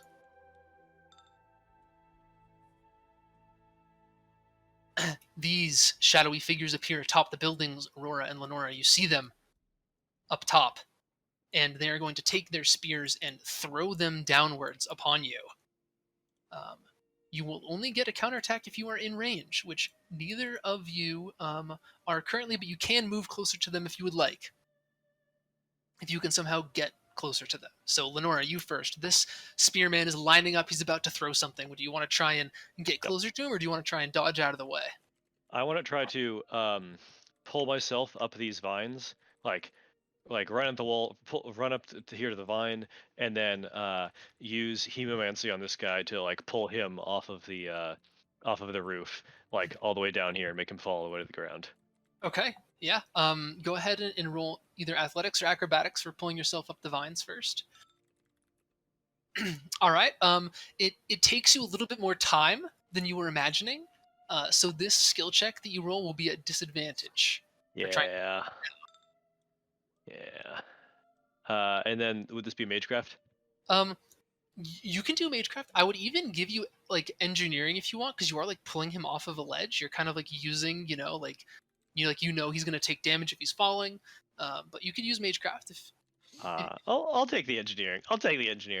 Yeah, go for it. Oh. Hooked up on those vines a little bit, but you do manage. The spear comes down and hits you in the leg, but you do manage to pull him down. And as he hits the ground, he explodes in shadowy flames, and he will take 5 damage. Another spearman lines up for you, Aurora. He's just barely out of your range, but you can walk forward for him to be within 30 feet, just a little. Wait, isn't he? Well. Oh, I guess he actually is in your range if you want to do the right. I was gonna say, if I just want to shoot him. It's true, which yeah. I definitely do. Like, oh my god. After that first ambush, Aurora's walking around with her gun in hand. The rifle's out, baby. So yeah, seeing these guys on the roof, she's gonna drop down onto one knee and take a second, take a deep breath, and shoot at him. Okay. Know what roll? Gun roll. I think like perception or sleight of hand would work, right? Because like steadying your aim is kind Yeah, of. that's fair. Yeah, I'll go perception. Oh yeah, the perception one has a bullseye in the middle. Yeah, even. perception. Like, yeah, for Alright. just like taking a good shot. I am burning 1 energy on Okay. this also. She's really lining up because this is a tricky shot. Cool. Oh man, nice. Aurora gets the shot off before his spear even leaves his hand, straight through the head. Right. I guess I'll use my extra. No, actually, I can't reload it. I don't think. We'll say for the purposes of this, you have time to reload. All right. Because you're not really like using a minor action or whatever. I'm trying to balance it because at the moment I can interact with these things from like twice as far away as anyone else. So I was thinking like maybe like once per ambush I can use the gun if I have it ready. But other than that, I have to like because this is all happening pretty damn fast, I imagine. It is. It is. Yeah, I'll let you rule it however you want, however you think it makes sense. Yeah, I'll give myself one of the 60-foot gun, but then I gotta. Okay. Yeah. Works for me. Get some more music back in here. Okay. These two shadows that you see atop here, atop this building, and behind here, as well as this one who's on top, you see them recede back into the ground, and then reappear behind Stella and Yera and Kirkus. This one with the claymore is going to take a shot at Stella, who is going to try and just take her dagger and flick it backwards really, really quickly. Oh, let's go! She gets the dagger backwards as he's lining up the shot, straight through the helmet. So sick. With this spear, he lunges forward at Yera, who is going to try and grab the spear and break it off, and then swing around with her axe in the other hand. Oh. So she kind of catches the sharp end of the spear, unfortunately, and takes some damage to her hand, but then manages to snap it and swing around with her axe, and she will take 5 damage. Another spear coming at you, Kirkus. All right. Kirkus is ready. The battle started. He's already fought 2 of these. He somewhat sees the one behind him coming. And if you guys remember in Lord of the Rings, when they visit Theoden for the first time, and then they beat up all the guards when they don't have their weapons. Do you remember the behind the back kind of like elbow up thing that Legolas does to one of the guys? I do not remember that, but it sounds sick. Dan proves his scene for scene recognition of Lord of the Rings, frame by frame. I'm essentially throwing on my arm in like a 90-degree angle and trying to catch this thing in the face. Nice. And I will use an energy for that.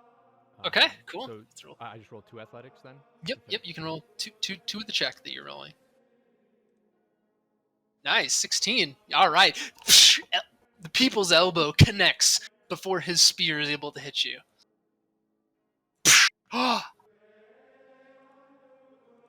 Louis, 2 more. 3 more. 3? Rush you. Between you and Ash, you can respond to 2 of these. Okay, listen. Do we see these guys coming? Yep. You see them rushing forward. You've just you slash. You just stopped spinning, and as you get your ground from your spin, you look forward and you see one with a flail swinging it, and another with a sword and shield, kind of the sword over the shield, which is blocking his torso, running towards you. Okay. I don't know if this is like a bit too much, but I have an idea for how these things fought. I would like to turn to Ash, sort of before they reach us, and toss him the other end of my my 50-foot rope, and say, let's rope these guys, and indicate that we should run towards them like dragging the rope between us. Oh my Ash god! grabs onto the rope, smiles. I love your batshit crazy ideas, Louis. Let's fucking do this. What do we roll for this like a running tripwire check? I mean, you guys are both good at athletics, and I think athletics works. I think engineering is also good, but let's do it.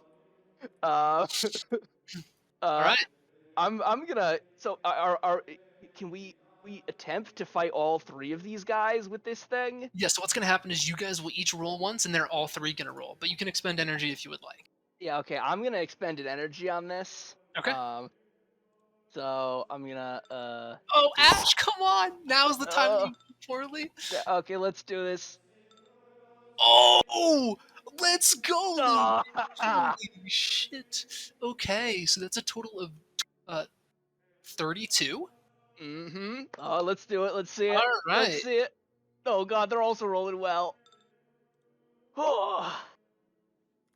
So that's 36, 38. Yeah, 38. All right, so 38 versus 32. So you guys manage to clothesline them, knocking a few of them over. But the one with the flail swings his flail and just throws it as he's about to hit the ground. And who rolled the highest for them? Actually, the sword and shield guy rolled the highest, but it was the second one, so it will be on Louis still, Mm. because these two were the two that were on you. And so Louis will take, what was it, 6 damage? Mm. Yeah, But 6. they are all dispatched with the rope technique. And Technique. this one also kind of disappears and then reappears right in front of George and swings his spear forward towards George. George. Action. Now I get a roll now, right? Yeah, you get to describe how you want to try and dispatch this Shadow Fury Knight who's swinging a spear at you. Roll first, I assume. Oh, this combat music. Jesus. So what are you trying to do, George? Is this like a bolt of necrotic energy or what? Well, yeah, I feel like you gotta roll, then you gotta figure out what to do. So, All right. Oh, Jesus Christ. George was attempting to conjure one of the Skydrop swords, Cool. pterosaurs, and as he was conjuring it, something went wrong. The magical energy, the soul did not want to manifest in this world, and as he was focusing harder, the Shadow Fury Knight came at his sword, hit his staff, knocks George to the ground. As George loses focus, he fails his conjuring. And Zenalia, seeing this, just swings her double-bladed spear and carves it upside the head. Thank you, friend. I must have lost focus for a second. It won't happen again. Reaches out her hand to pick up George. Don't sweat it, kid. Happens to everybody. I got clobbered by one of those things back there, so got your back.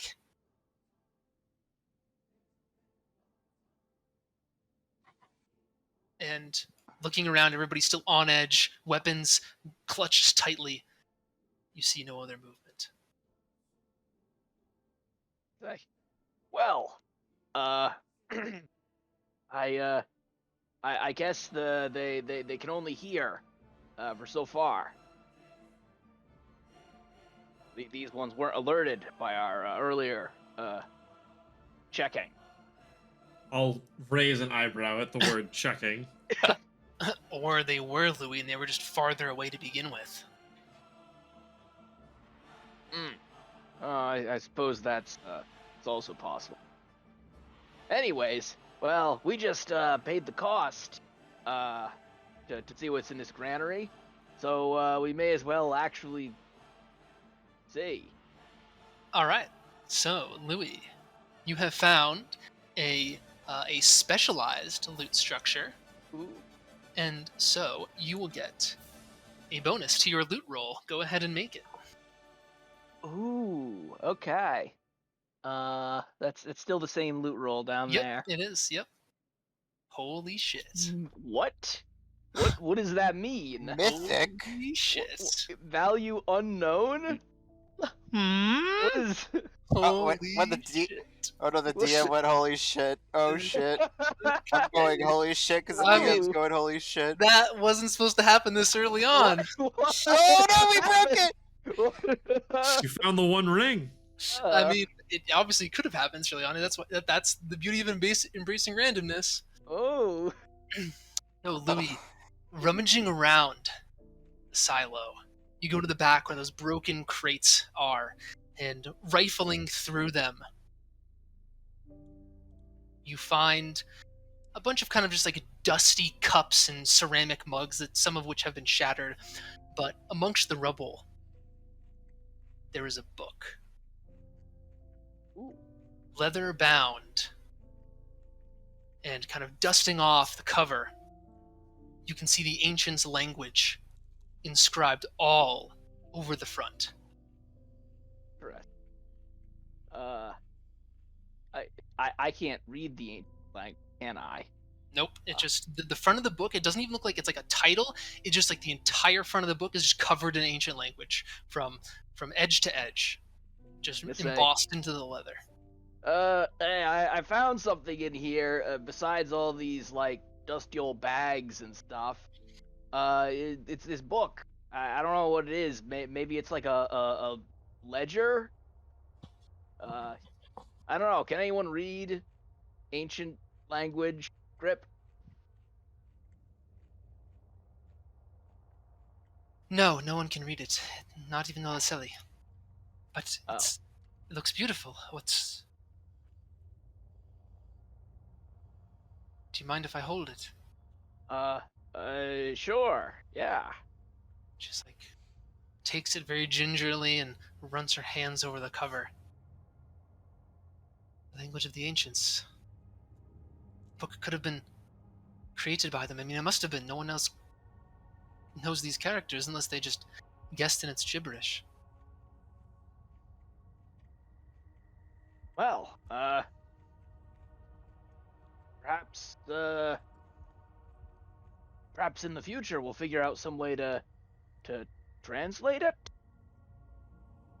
So I have to say, like, I don't know, this was just sitting in a pile of junk in this silo. I don't know how interesting it could really be. Curious. Well, they Actually- were certainly guarding it heavily enough. Wait a second. Do we have any long written sources of ancient script, or do we only have it in like short little bits? It's been decently long in like the wall etchings that you guys have seen. Some of it has been pretty long, about as long as this. I wonder if some sort of linguist could use this thing to try to piece together a translation guide.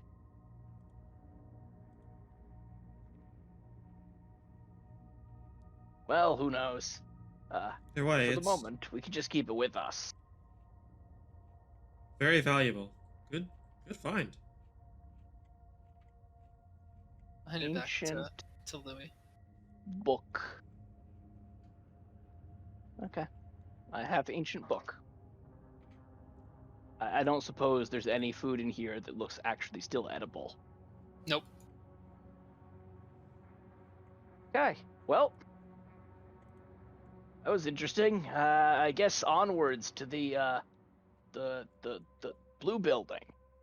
Maybe it's some sort of government center or temple or something.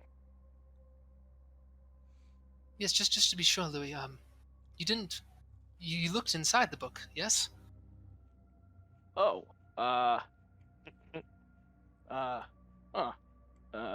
Yes, totally. I'll just do so again real quick. I would like to open the book. Poor Matt is like, oh my god, I can't believe they found this earlier. Then he's like, wait, I can't believe they found this earlier. I'm also just gonna pass over it Literally completely. just looks at the cover. Huh, can't read this. Puts it away.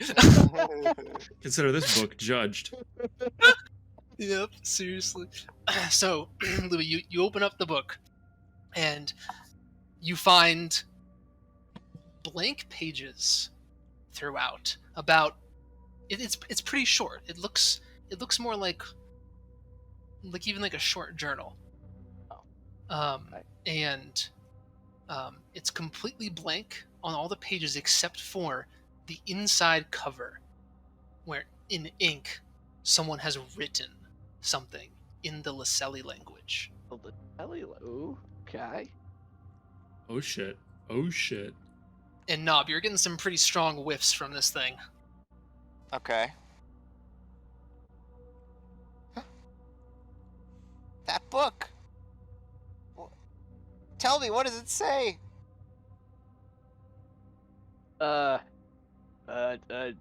Zell, can you read this Laselli text here? Yes, of course. Kirkus, here, take a look with me. She'll kind of bring it up to Kirkus as well. Kirkus and Zeltana read. It says, instructions. An inked query for a strange audience. Promised return to those whose restriction is unbound. The chronicle begins. To Rue. Posted it in the chat. What? Instructions query a strange promise? And Knob, from your sniff, you do not get the exact nature of what this item is, but you have this strange sense of its title, and from what you've gathered through your magical sniffing nose of potential, this is called the Pages of Rue.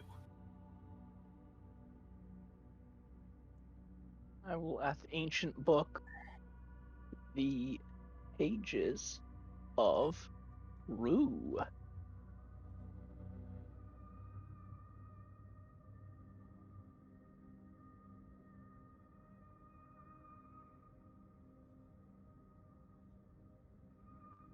This is incredible. Well done, Louis. Shall I hand the book back again? Yes, yes, it is very incredible that I have found. What precisely is the significance of it? I don't know. Ah, It definitely is significant. I'll tell you that much. I don't know what Rue is.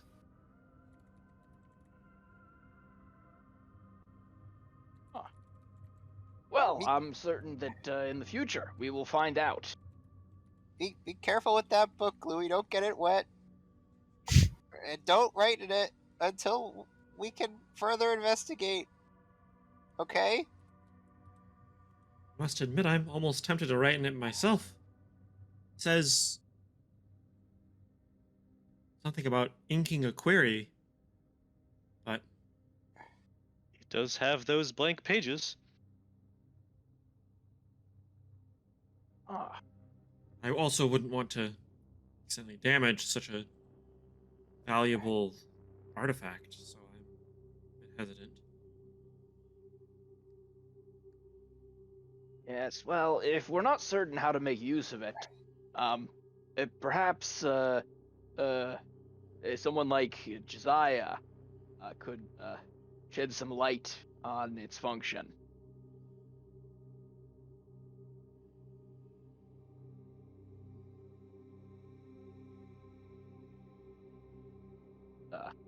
Don't worry, I will keep it safe from being written in.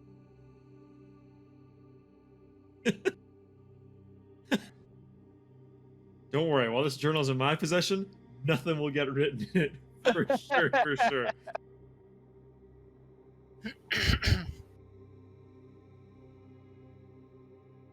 Right?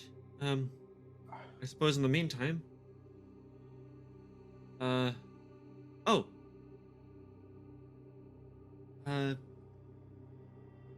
Zeltana, could you point out which of these characters is Rue? Like looking at the Laselli characters on the page. Okay. That Yeah. we should all keep an eye out to see if we can spot this anywhere else. For sure. Yeah. She will point out which character signifies Rue, and you guys will all take a mental note. mean, to have such a artifact devoted to them and hidden away in a place where no one would think to look for it, so heavily guarded, surely this brew was someone of at least, moderate importance. Maybe we'll find out more about them as we look through these ruins.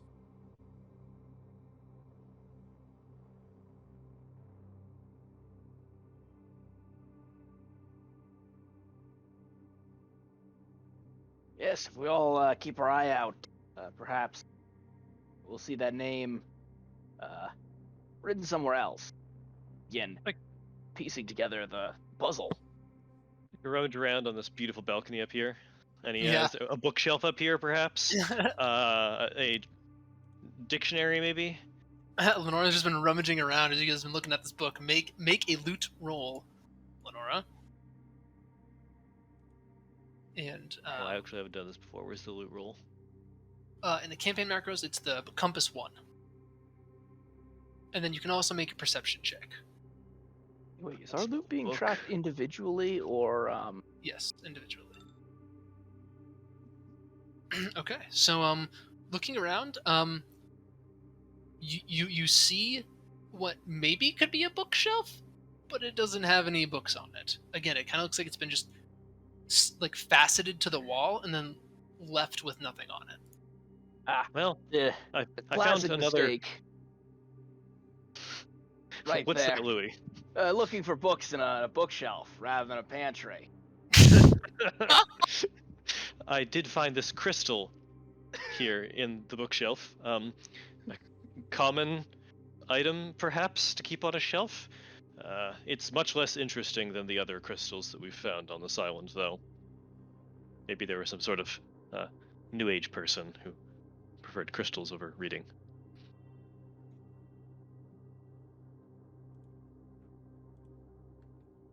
And I'll descend my vines. We should keep looking. This is an amazing find.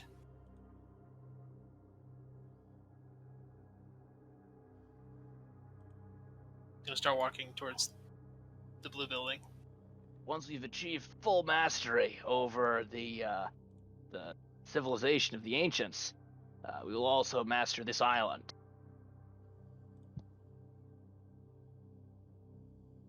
That is very optimistic.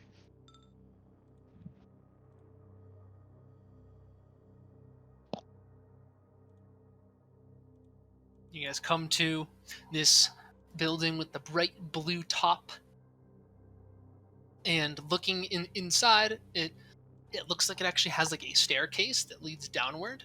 But the entry point is pretty heavily coated in vines. You're gonna have some way of getting through them. You can't Ooh. actually walk through Oh, them. I have an idea. Do these vines like stick like outwards like at all from the the surface of the entryway? I'm not exactly sure what you mean, but like Okay, they're but like resting on top of the entryway. Basically, I have a 2-person giant saw. Is it possible to bring the saw to bear against these vines? Yes. You can have the saw so the blade is facing towards the door and saw back and forth and yes, cut the vines. Excellent. Say, hey Ash. Oh yes, finally get to use this thing. Yes, they did. Everyone told me this thing would be completely useless, but here we are, our first trip out with it. It's gonna gain us entry to this temple of extreme value. Excellent. And I'm not even going to make you guys roll. The saw is sharp enough that, you will be able to cut through the vines and gain yourselves entry. And there's a staircase that is descending down. Staircase descends down. Is there anything going up? Nope. Okay. It's just a stone ceiling. Well, guess the cellar is where we're going. Who knows what could be down there? We're going into a cellar? Oh, jeez. There's all sorts of things that could be in a cellar. It could be like that's where people keep wines, but also like dungeons, prisoners, If swimming it's a food pools. cellar, perhaps they have books. Yes, indeed. Bardbot is not giving me good vibes about the cellar, by the way. Barbot's been weird ever since we picked up that book. Yeah. Bardbot's been on some dark vibes this session, except for at one point when he played Skyrim music for like 2 minutes for some reason. Other than that,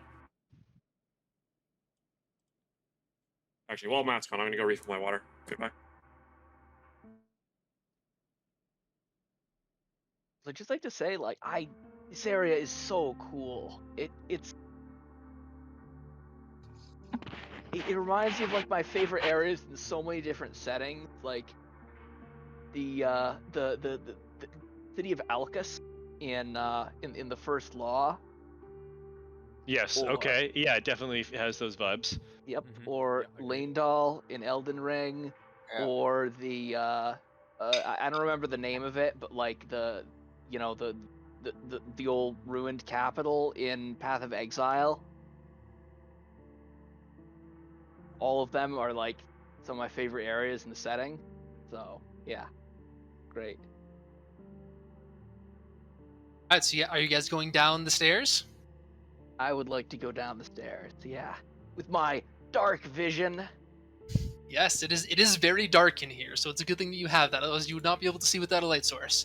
So you descend down the stairs, and it goes down forward. It turns and comes backward, just 2 flights of stairs down, and you reach a door, a stone.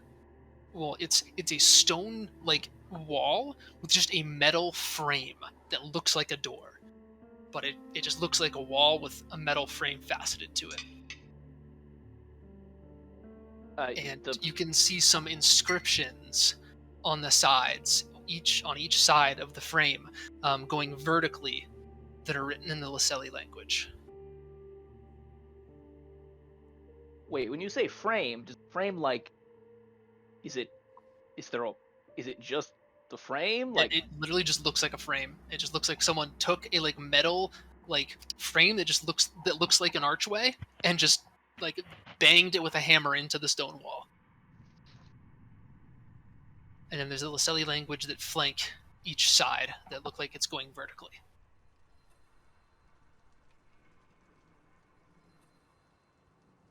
I would like to wait for someone to read the text before attempting to walk through the door. Kirkus, are you following behind him? Yeah. All right, so Kirkus, you begin to ponder over this Laselli language, and it's weird. It looks like it's like all like jumbled and scrambled. And you go up to touch it, and the brick shifts. And you realize that you can pull out the bricks and rearrange them. Oh. And I need everybody to open the puzzles doc in the Yes. Yes. It's been a while. It's been a while. Forgot about this part of going through dungeons. It is a quintessential part. Puzzle So, doc. yeah, you might have to refresh because I like just. Oh yeah, This is there our it is. first. This is our first puzzles doc for Uncharted, right? It is our first puzzles doc for Wow. Uncharted. I just made it. Ooh. Is this a new puzzle type? It is. This is a new puzzle type. Okay. We're gonna see how it works out. It might not work out great. It might be a little bit too hard, but we'll see. We'll see. The puzzle is just Wordle. Or it might be too easy. See, I've never played Wordle. I was just talking to Dan about this. I've never actually played, so it might, but it's not. This is actually more like Hangman. So, we are going to be essentially playing Hangman. Boy. And how it's going to work is each round, you guys each will get one letter that you want to, Ooh. guess, or you can try and guess the word. because I don't want to spend a ton of time, just like with everybody who goes first, just picking vowels. You're not allowed to guess vowels. Oh, So that's what makes this different. You're not allowed to guess vowels, but I have shown you here where the vowels are located. The blue squares are vowels. Oh, interesting. I will not tell you what vowels they are, but those are vowels. And Ooh. also, just so we're clear, Y is not considered a vowel for the purposes of this game. heresy. Interesting. So This is we'll pretty just cool. go in a line, and after all 8, well, I guess there's only 6 of you right now. After all 6 of you guess, we'll see where we're at, and this will delineate how long it takes you guys to solve the puzzle. And again, I'm not exactly sure how hard this is going to be, but my intention is after 2 rounds, if you haven't solved it, then you fail. Ooh. All right. Okay. So, anybody can go first to guess a letter, or if you just want to, guess the word right now.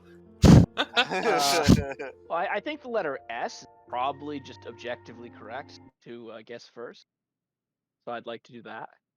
Louis is going to guess S. None. No S. We're not going Damn. any order here, right? Just anybody. Yep, just whoever wants to guess can go for it. Unless you guys want to make an order, whatever you guys want to Yeah. do. This is an anti-meta word. I like He's one N. step ahead of me. N. N. Not there. What? T. Okay. You don't know how close I came to guessing a vowel. You don't know how close I came to guessing a Yeah, vowel. you like that, boys? Look T at that. is there. He's on the board. Now, if there were more than one T, you would put 2 T's, Yep. right? Yep. I would put 2 T's there. Yep. We can rule out Ratatouille. A few reasons, actually. I can't count. I like to guess ooey. George will go with R. R. No R. Jesus. C. There is a C. Ooh, we got the first letter. Okay, all right, that's good. That's good. Okay, so wait, so now does the fifth Cat. person have to try and guess the word? It's not cat. You don't have to try and guess. So, because we're missing 2 people, I'll let you guys as a team have 2 extra guesses for this round. And I think Dan hasn't guessed a letter yet, right? I have not. So we still have Dan, and then you guys will get 2 as a team since we're missing 2 people. So like, it could be catapult. Wait a second. There's already 1, 2, 3, 4, 5, 6, 7 things that have been guessed. Oh, does it not like consume our try if we guess correctly? There's only 5 things that have been guessed. Only 5 things. Ah, I was double also counting. it can't be one. catapult because there's no T at the end. Oh, right. Right. Catapult. So Dan, what's your guess?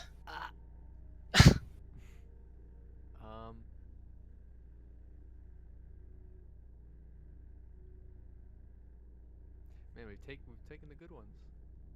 Yeah, you guys have been pretty smart about this. The letters that have been guessed are generally really good guesses.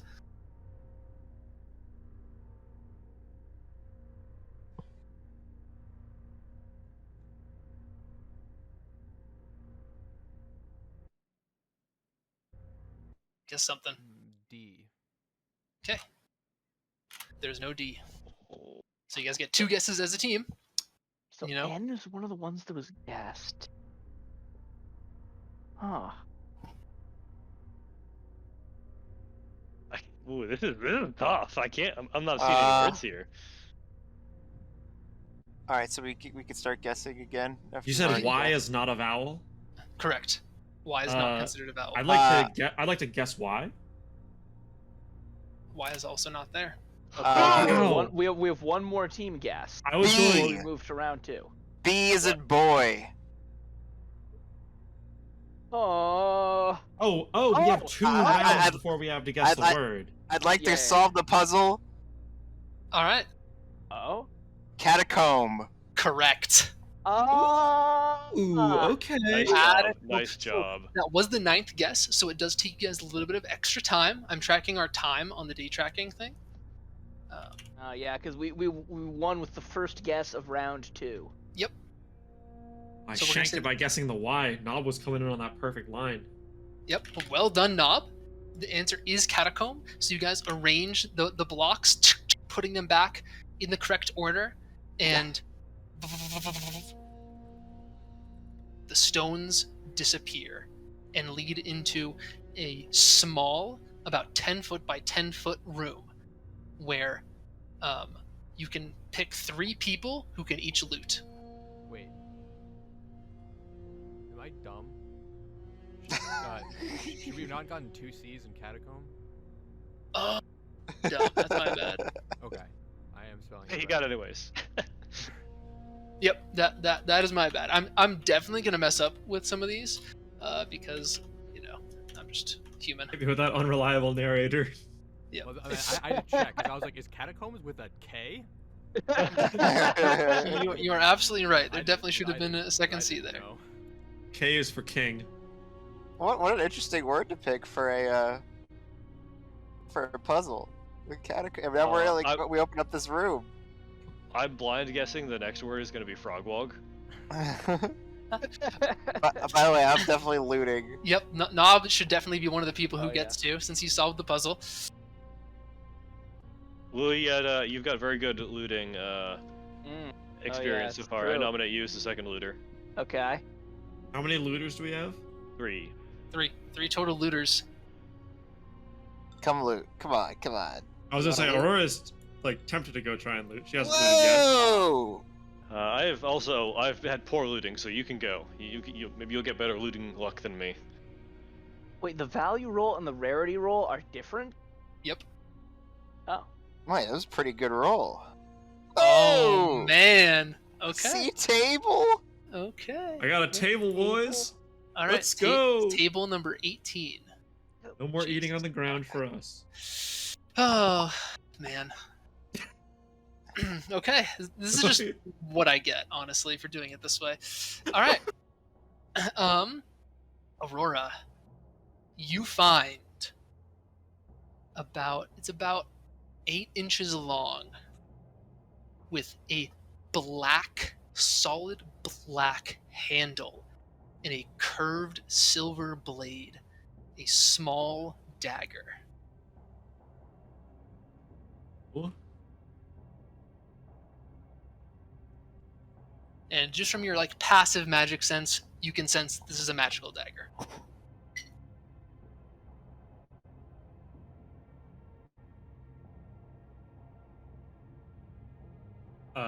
Can I try to figure out any more about what makes it, like, what's magic about it? Sure, you can roll a Magecraft check. Oh no, Uh, it's real sharp. it's magic. That's about as far as you get. The kind of magic seems foreign to you.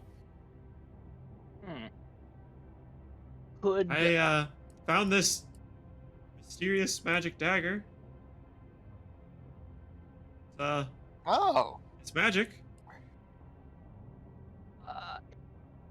could I roll like a knowledge weapons on it? Knowledge to, like, daggers. well, So- because That's basically, I Stella's want to check. know, like, is this like a like practical weapon versus ceremonial weapon? Is it like, Oh, that's fair. I mean, I guess also like associated with any like group or culture that I know of, though it probably wouldn't be. So how about instead you guys remember that Knob has a very special nose. Oh, I Oh, mean, yeah. tell you something about this. Do you are you picking anything up from this? Don't cut your nose on it though. So Knob, this is called the Dagger of Return. And once per rest, you can activate the dagger, which teleports you to the place where you placed the dagger. wait, what? So you can stick this dagger in some area and it will magically attach to that area. And then you can, whoever this is bound to, you can then activate the dagger to teleport to that location. You can do that once a day. You can also activate the dagger to teleport the dagger to your hand if it's already anchored somewhere. Then either or a both and. You can teleport it back to your hand any number of times per day, but you can only teleport yourself to the dagger once per day. Oh, And that's for these items, they require you to attune to them. Oh my! It's an attuned item. Yes, and so only one person can be attuned to this at a time, and it will take like a full, like basically what I don't want to have happen is you guys to pass this Pass it around around. a bunch.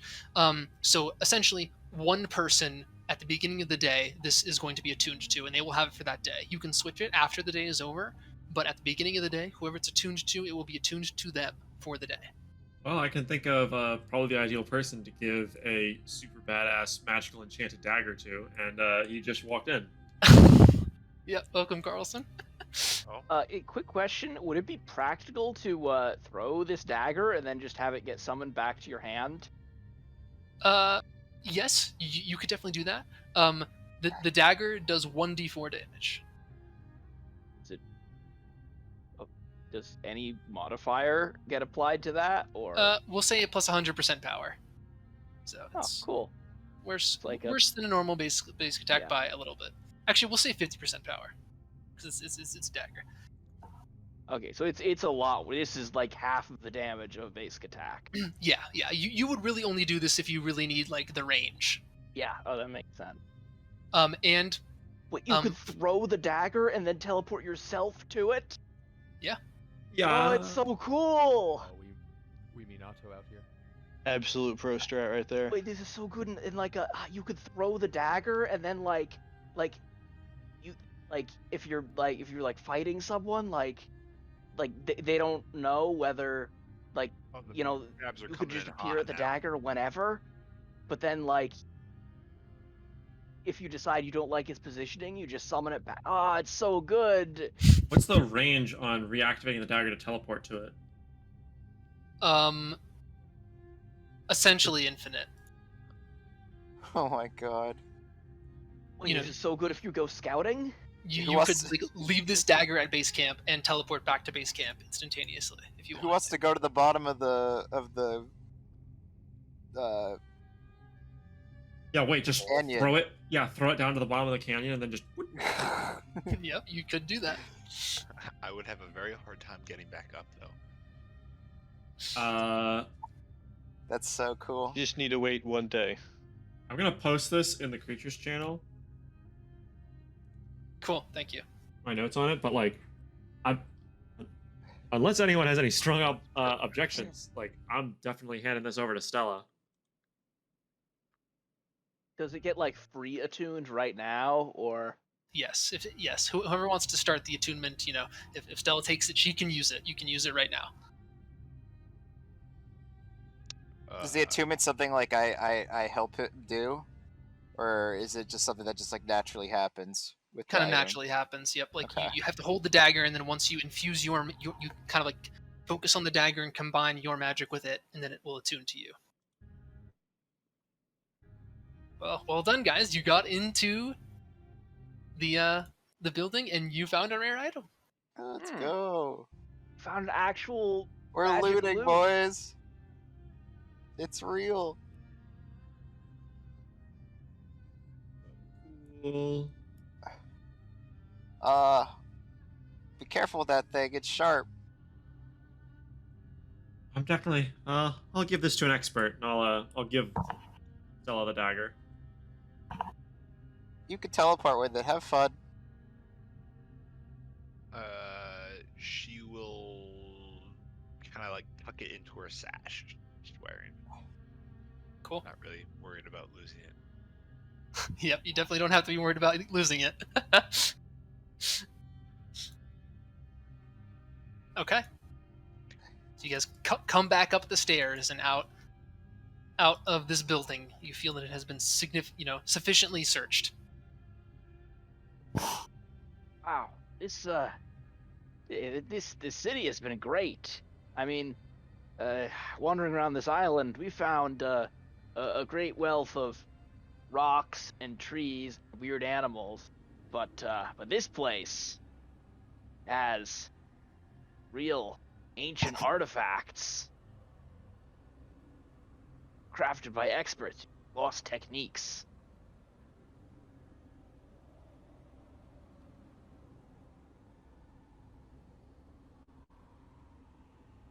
It is truly fascinating. Imagine all sorts of uses for things like this. Yeah, there. You'd be surprised how many people leave around magic items. Not very respectful of their uh their goods.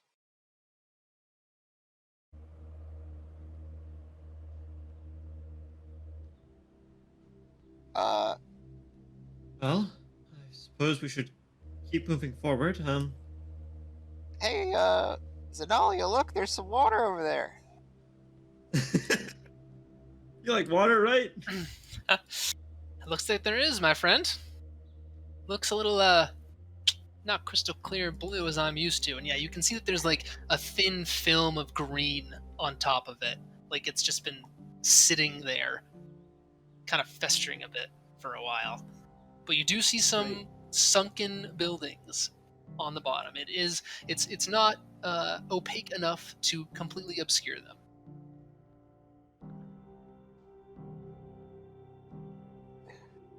Are you suggesting we go dig around there? Yeah, I mean, I think some people should. If we're finding this dagger means that there could, and that book means there could be a whole lot of stuff here that we just have to look for. All right, let's go, big boy. She pats Kirkus on the back.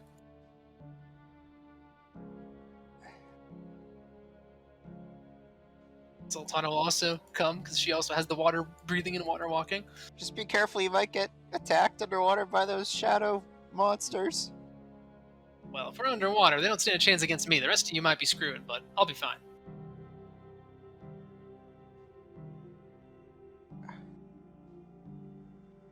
Lead the way, Kirkus. You go first. Yep, it does. Cool. I'll go through here. Cool. And I will. People are ready. I will step onto the water. Okay. Do we still have that spell? The water walking So spell? so you can choose, Carl, for today to have either water walking, dark vision, or invisibility for an hour. Your choice.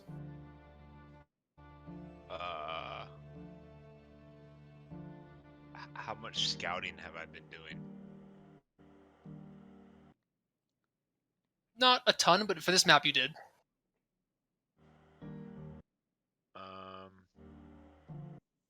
Is the invisibility like an instant thing? Like if I get into a fight, can I turn invisible and like walk away type of thing? You can turn invisible. The invisibility does stop if you get damaged or if you deal damage. So, if you're right in front of someone and you just turn invisible, they're probably just going to swing their axe in front of them and hit you, and it's probably going to end. It's not as useful for just escaping when you're already under duress.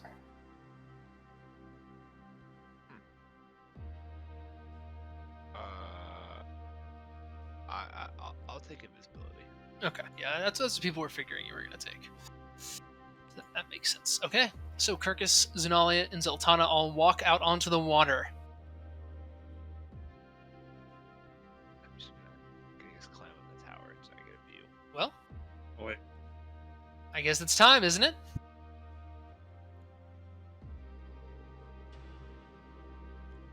See you guys down there, and she'll drop her water walking and just whoop, plop underneath the water and start swimming around.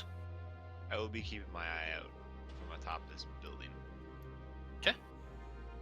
Yep. See a lot of people kind of watching them closely in the water. Does this water look like it has fish in it? It does not. Okay. It looks like it has a bunch of algae, and that's about it. Yeah, I guess there's one fish.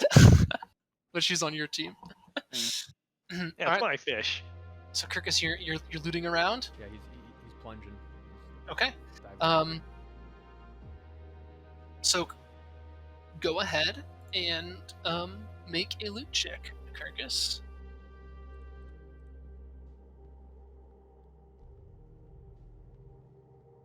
Zeltana is going to as well. Oh. Oh man. Hey. Oh man. That's so on theme. It's so flavorful, though. It really is. What That's the heck? crazy. So Kirkus, going around, you're not used to doing this underwater thing. You have to, you still have to open your eyes underwater, and like it's kind of green and gross. It's like stinging a bit. And just sifting through the sands and the rubble, nothing. Zeltana, shortly after you emerges from the surface and activates her water walking and it kind of steps up onto the surface, like, hey guys, I think I found something. It might be important. Number 27. Okay. Also, in terms of the Dagger of Return, it is worth 4,600 gold. Oh, cool. Okay, I know what we use this for now. Is my book worth anything, or It's worth is unknown. oh, You don't know enough about it. I'm gonna say it's priceless. Yep. And so what Zenalia is holding is she's holding a pair of glistening, pearlescent, what are they called? Is manacles the right word? Is that what you use to handcuff people?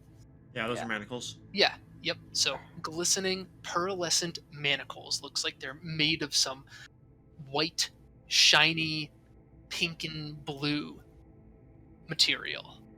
Kind of squinting from the shoreline over here. I'm like, oh, bracelets. Oh. Yeah, it's pretty weird bracelets, and she'll walk over to the shore.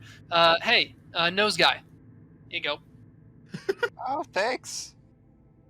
Whoa, these are pretty cool. These are called the Chains of Joe. Oh. They are worth 3,000 gold. And they also need to be attuned to someone. But when attuned, and they can be activated on a whim as well, once per day. And when activated, the chains will prevent teleportation and planeswalking spells in the user's vicinity. Oh my! Unusable. Oh, we got him! Found it! Ladies and gentlemen, we We got did it! him! You guys We got actually found item number 27. God damn it. We got him, ladies and gentlemen! Yep. It's all ogre now. Yep. Is there a limit to how many items a given person can have attuned to them? Nope. Cool. Unless there's some weird broken thing that we're doing that, needs to be fixed. But as of right now, no. Was there like Wow. a list of items or something that we? I have has a it. table of Oh. an undisclosed number of items that when you guys find something, it just spits out a random number. And that's what you find. So cool. And was this Actual one loot table. particular thing we were looking for? I mean, so, you know that Moon Knight guy who teleports away from us every time we get close? And we're trying to catch him? This would be pretty good for that. Okay, cool. It's like Yeah. we were progressing in the story, and we came across like a big Snorlax, and we finally got the Pokey Flute to get past the Snorlax. Yeah, That's kind of it. You're right. Yeah. You have no idea how incredible of a find this is, Adalia. Yeah, I really don't. It seems Wait. kind of mundane. We could use this. You know how that I told you the dagger, you could teleport with it? Well, this stops people from teleporting. Oh, so we're gonna use it to troll Stella. Sick. I mean, yeah. I'm just gonna hand it to Lenora. I think your motivations lie closely with this. I will look greedily at the manacles. Yeah. Perfect. Yes. I thought we'd have to hunt for much longer to uncover an artifact this strong, but this is a powerful tool that we can use.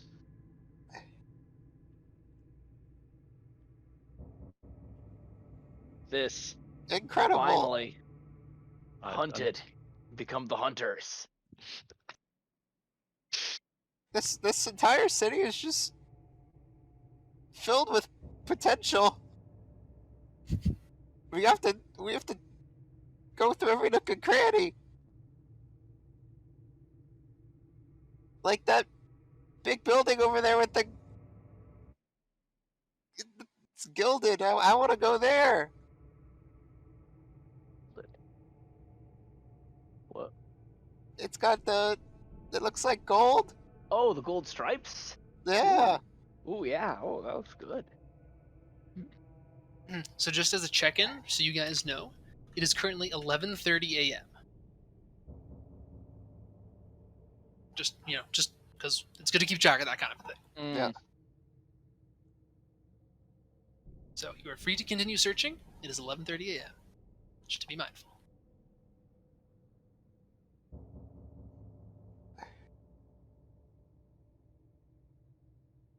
I mean, maybe we look at that building and maybe this one to the northwest, and then we head off.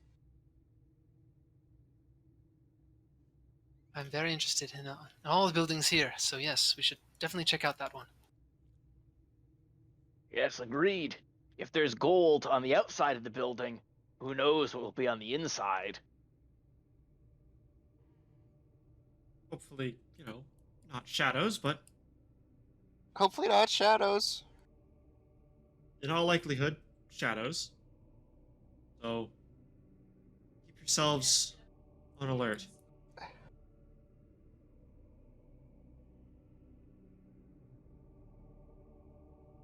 We've been attacked by any more of those knights. Yes. Oh yeah. Yes. Yep. A couple of times. I think two other times, maybe even three. I think two. Although you kind of dunked on him a little bit. Yeah. Yeah, Stella did actually kind of dunk on them. It was kind of sick. Is there a pattern to when they appear, or like certain circumstances? When we get close to certain buildings, but it's not every building. Like none of them appeared when we got close to the like temple with the blue thing on top over here with the vines, and obviously none of them appeared when we were in the water there. Like when Louis stuck his head into this grain silo down in the lower left, like What about 10 or more of them appeared all around us. what about this place? Have we gone in there? Which place? You have not gone in there yet. Top left, with all the With all the marketplace looking place. Yeah, you have not gone there yet. Yeah. We've We'll not have gone to. That's probably on the way forward as we move clockwise around these walls. Yeah, we're We'll going be sure to clockwise check it out. around the stronghold, Carlson, on the map, in the creatures channel. We're going clockwise. So we started at the gate, and now we're in the west ruins. Okay. All right. We're gonna go to inner gate and then go into the tower. Or Well- do we plan to go all the way around? It depends how what this bridge looks like. Yeah. Oh. Okay. This next bridge, the first bridge is broken, so I thought all the bridges looked broken. I thought the only two ways were the inner gate east and west when I Well, saw it. well, there you go. That's correct. Okay. Are you guys coming over here stealthily, or are you just kind of walking? I'm always stealthy. I'm always just walking. I'm kidding, but like this, I'm not. As I'm like, I don't know. I don't know about the rest of you guys. Like as you're sneaking over here, but like as the group back here is approaching this temple, I feel like we've been like fairly loud in the back here. You know. Yeah. What's the scouting party 6 Okay. here? Are you guys moving that's an stealthy? actual thing. Yeah. I'll attempt to move stealthily. All right, so let's do a team stealth check. Great. What? Oh, we did all. Okay. Yep, everybody roll stealth. Yep. Uh, Oh, Oh, way. we're having a great time. Wait, Just- everyone, or everyone on the Just- 6? Just everyone who's up in the front. Do you want to be up in the front, George? Yeah. Okay. Screw it, I want action. All right. So both, Zeltana looks at the building as you guys are pushing, like, oh my gosh, it's beautiful, and Stella says, shh, quiet, Zeltana, they'll hear you. hmm. Oh. Clearly making a good amount of noise, and you look towards the top of the building, and you see a circle of black flame spinning, and a form begins to take shape. I throw the dagger. Okay. Oh. Sure. All right. So the dagger is mid-flight. And this figure looks different than the others. It is taller and a little bit more slender. The armor looks a little bit more sleek and has all of these etchings across it that are also glowing red. And it wields a giant two-handed triangular blade sword, which is also glowing red.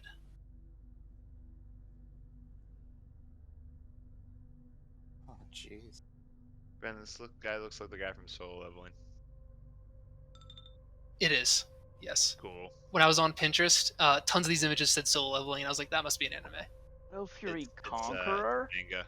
Oh, it's a manga, yeah. What I did George is recolor him, though. based off of. Oh, really? Cool. He's blue. Yeah. The main so character is a necromancer. It's true. Cool. Yeah, I recolored him, so he's red.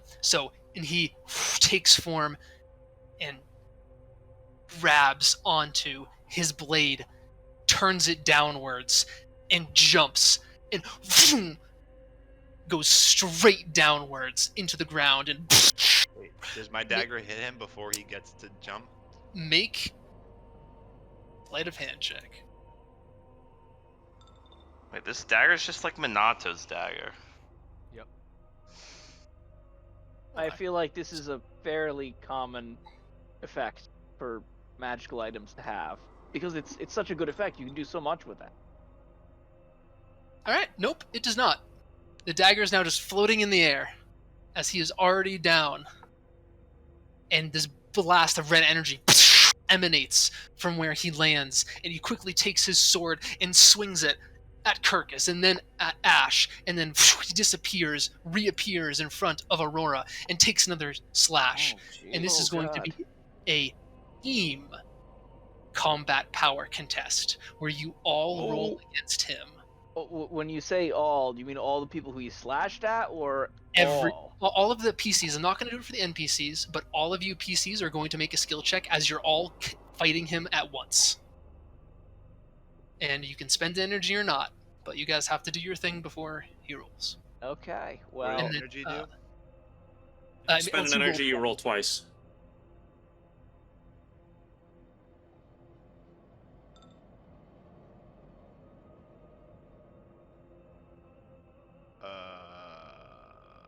And does that includes the party back here too? Yep, every single one of you, all 7 of you. macros. Jeez, guys. Okay. Stella's kind of mad that that he dodged the dagger, so she's gonna expand in energy. Cool. Wait, can you ignore that stealth roll? I misclicked. Yeah, it's fine. And I just rolled twice. Yep. Just roll twice. Oh, there we go. Nice. Oh, okay. Lots of energy being expended. I like to see it. Cool. All right. So hold on. I'm going to just tally up your things, then we're gonna do some narration on what's happening here. So that's 18. 22, 27, 36, 46, 40, or 54, and then plus 14 should be 68, 68, 78 plus 5, so 83. If someone wants to double check me, that would be great, but I think we're at 83. All right, so on the first time he comes down, a burst of red energy um, gets expelled from his blade as he crashes into the stone below, sending shards of rock flying. Louis, Kirk, I guess we'll do Louis and Kirkus first. What are you guys doing as he crashes behind you? So if he's crashed into the ground right behind me, Mhm. I'd like to turn around, just attempt to just like dive, like tackle him like a football player. Okay. Louis dives onto the Conqueror and begins to push him backwards towards Zeltano, who moves out of the way. Kirkus, what are you doing as you see Louis attack him? I was gonna swing, but if Louis we had the same roll too. I'm diving with Louis once I see him dive. It's a dog pile, baby. I was gonna swing, but I might hit Louis, so yeah, I'm jumping in too. All right, Louis and Kirkus tackle him, and he hits the ground, and his sword gets slides across the rock as he hits, and they're scrambling with him for a minute, kind of trying to tie him down to the ground. Stella, what are you doing?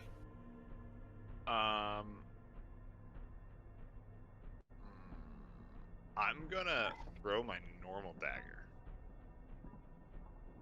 Just And I don't know if anyone remembers the Sasuke thing with the guy from the Hidden Mist. Shadow Shuriken Jutsu?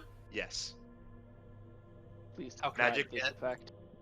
So I'm throwing my dagger, my normal dagger, at him, and then as I do the arm motion to release, I'm gonna teleport the dagger that's floating above into my hand, and I'm gonna release it slightly behind my first dagger, so he can't see it. It's like kind of hiding in the shadow. All right. Wait, you do realize there's two of your allies on top of him, though. They're daggers. They're small. Okay. Also, Aiming not low for at the long. feet. As Stella releases, the Conqueror elbows Kirkus in the face, knocking him off, and then grabs Louis by the throat and forces him upward. You can now see that this Conqueror is about 10 feet tall, Oh, holding Louis by the throat in the air. Stella's first dagger comes, and he summons his sword to his palm. It goes off the ground back into his grip, and he blocks the first dagger, but the second one hits his chest, and he lets go of Louis and pulls Stella's dagger out from his chest. George, what are you doing? Teleport back. Oh, this guy seems too quick. George takes his staff, slams it on the ground. Arise, Gemma, protect us. And from the earth, the giant Gemma comes and wraps his body around George and Ash in a defensive, formation. The Gemma encircling the Shadow Fury Conqueror begins to bat at the Gemma, and hunks of spectral rock come off of it. And then the eyes glow even a brighter red, as it seems like it's enraged by the fact that it can't pierce the Gemma's hide, and it turns its head and looks at Aurora. In an instant, it appears in front of her and begins to slash. Aurora, Nob, and Lenora, you guys can go in whatever order you would like. As I see him coming in and trying to slash at me, after last time I wasn't fully able to stop the other one with my magic. Aurora is going fully on the defense here, and she's just going to like coalesce as much ice as she possibly can out of the air into like a half dome in front of her, or around her arms, basically as like a big shield of ice, and she's just gonna hold it up like she's turtling, basically trying to sustain the rain of blows.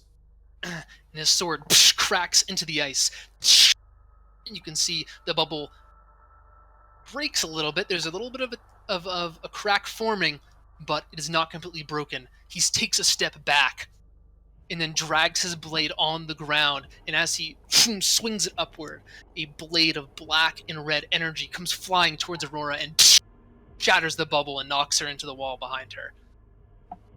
Nob and Lenora, you're up. I am simply going to attempt to push, once again use hemomancy, but this time just to push the attacker away from me as much as possible, sort of like a body check basically, as I Okay. pull myself away.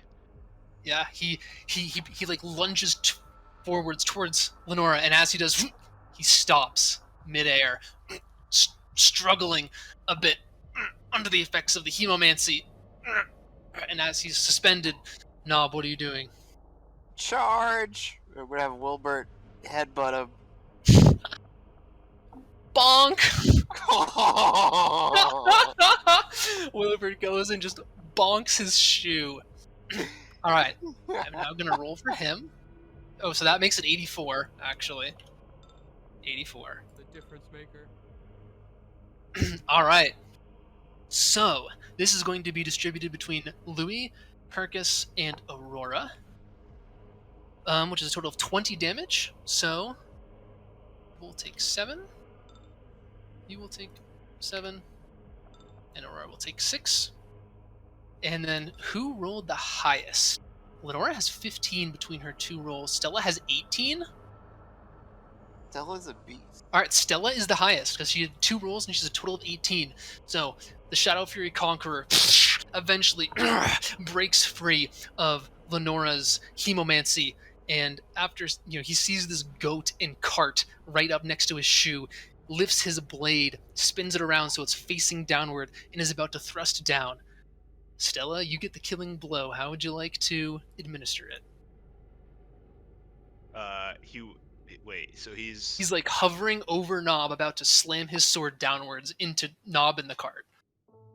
all right. Well, I've already thrown my dagger, and I also threw my other dagger. So But it is back in your hand. it's true. I kind of want to throw my greatsword.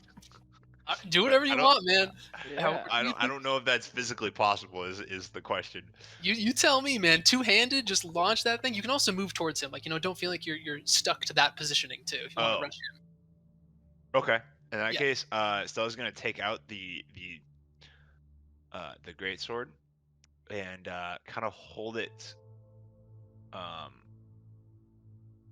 to the top of the handle, and she's gonna start to just like run over here, and as she's running, just overhand grip with 2 and just like tomahawk throw it. And it's just gonna spin and smack him right through the chest. And he pauses, looks down at the blade that is piercing his torso, and vanishes into black flames.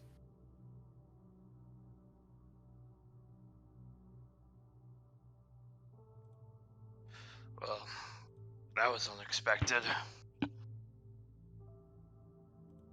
Yes. That fellow seemed a definite cut above we've been used to from these shadow warriors. Let me just make sure that there's no other lingering magic effects. Oh, could you guys see his token on the map this whole time? Yeah, we could see him. Okay, cool. Yeah. George will use his UAV. Okay, you want to expend 1 energy or 2 energy? It's 2 for 60. Yeah. I'll do 2 for 60. I'll walk up here. Okay. All right. So, oh God, George is so good at his UAV. UAV airborne. Our UAV is online. So you're getting a distinct magical sense from this building, including a magical barrier across the doorway. And as you go up, George, and you put your hand on the open archway that leads to this kind of vacant room, stone room on the inside, it's bump, bump, bump. It hits a magical force field. And apart from that, like the magical barrier, and there's like a faint magic coming from the inside, but it's not that strong. The barrier is certainly stronger magic than whatever is inside here. But you don't sense any of that dark, shadowy magic anymore, either. This is pronounced Yara? Yeah, Yara. Yara, why don't you try that axe against this barrier? Sure. She grabs her two-handed axe and massive swing, turning her hips as she swings, lunging into it with her legs, and boom! It just careens off of the barrier. Hold on. I can try again. One sec. Boom! Does not seem like it can be broken, but as she hits it, you see runes flicker across the archway. And George, with your Magecraft check, similar to the rearranging of the stone blocks at the other door, as you put your hand towards the barrier, runes appear, and you can move the runes with your hand. And we do have another puzzle. Good spell. This does not bode well for this word puzzle.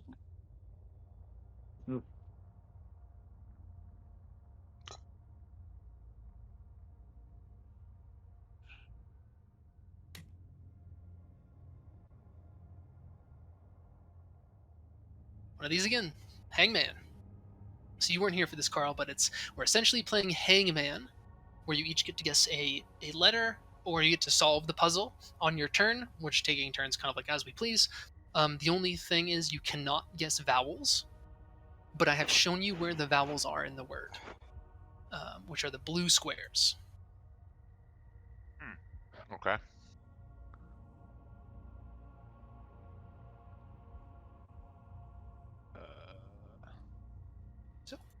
And we do 2 rounds of guessing, and if you guys can't guess it, then you fail. You cannot open the door.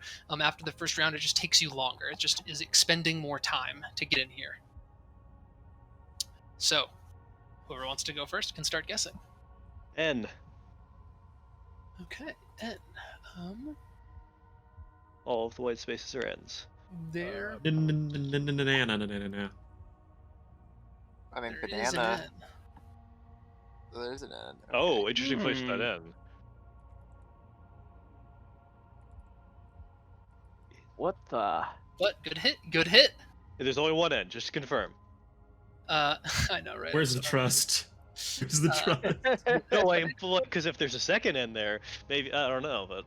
There is only one N. Uh-oh. We'll just say that these puzzles are like old and kind of broken, so my errors are just, manifested in the I mean, puzzles being old. Is it trolling to guess? You could Does it guess a consume a letter guess? that's in your thing. No, Like- Dan, you should just go for it. 'Cause I might know what Full it is. send. The Full send. Kirkus play is just full Come on, send for Kirkus. sure. Full send. Labyrinth. That is correct. Oh, we beast. stand this Kirkus. That is correct. It is We're Labyrinth. here for him. What Oh an my absolute God. beast. My God. That was insane. Holy shit. Well done. All this man needs is an Kirkus, N. Kirkus Luke, Kirkus, approaches take the it all. freaking door and just destroys it. Jesus Christ. Okay, yeah. Kirkus Kirkus, pulls the key out of his pocket. he just walks up to the door and starts touching it in like a ton of different places, rearranging the words, the Lacelli language, just super quickly, and boom, the energy fades and you can walk in. Wow. You really mastered the Lacelli language there. Oh, I'm honestly not too sure. I just kind of like saw where all the pieces were supposed to go in my head, and it all just made sense.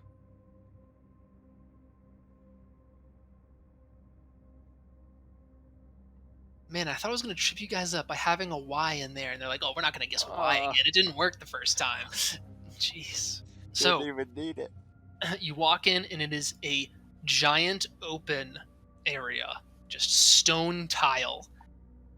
And going upwards, you can see that there looks like there are some, like, almost shelves built into the side of this structure with a staircase that leads up.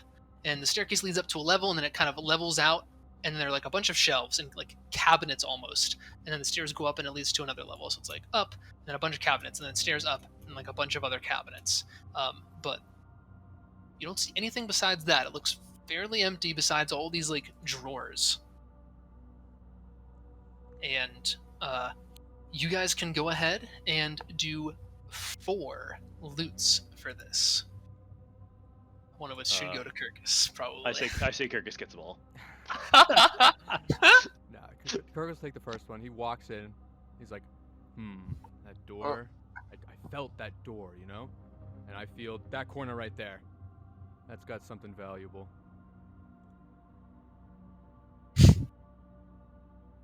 Opens up the drawer. Little gem, little crystal. Ah, like I said. Knew it was there. What role do you do if you're gonna do it? In the campaign macros, the like kind of bottom left compass number 1 is click on yourself and then click on loot. Yeah, Stella hasn't been able to loot yet. If you guys want to give one to her, Yeah, do it. Go for it. it's a rogue thing. Okay. As Stella walks in, she's gonna notice what looks like a loose tile, or brick, or whatever this floor is made of. Word. Yep. Across the room. Jesus. Oh, she found the tile. She found the tile. All right, this is table number 8. What does the value roll mean?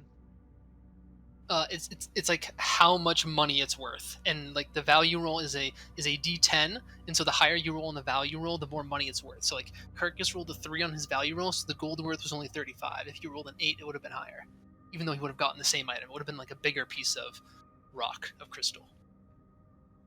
So does the value roll work with the table roll at all? It does not. So the value roll doesn't matter for rare, and then as you guys have seen, mythic okay. rare items. It only works with the common and uncommon. We have a mythic rare? You do. You do. It was like the first rare item you got. You found the mythic before you found the rare. All right. So table number 8. So what you see, Stella, is you lift it up, and there is a silver square piece of metal with a Lacelli word inscribed, and it's on a metal necklace. It looks like a little silver talisman. I'm definitely gonna look at Knob and the knob stone hanging around his neck. It has a Lacelli word? It looks like it has a Lacelli word or a series of words. Okay. What- Well, I guess I'll what? take it out to them. Show them. Oh, what? Oh. So, Knob. Well, Kirkus or Zell or Coco could tell you that the word on the talisman is Tyrannosaur. And this is a talisman of intimidation. It gives +1 to intimidate. I don't think I took any intimidation in this campaign. I did not. Did anyone? Not me. Not me. Did you say it's on a chain or on a string? On a chain. Can I gain like an automatic 3 intimidation when I go werewolf form? No. Oh, There might be some areas where werewolf form would give you a bonus to intimidation checks. Yes. Certainly. But yeah, it is a +1 to intimidation.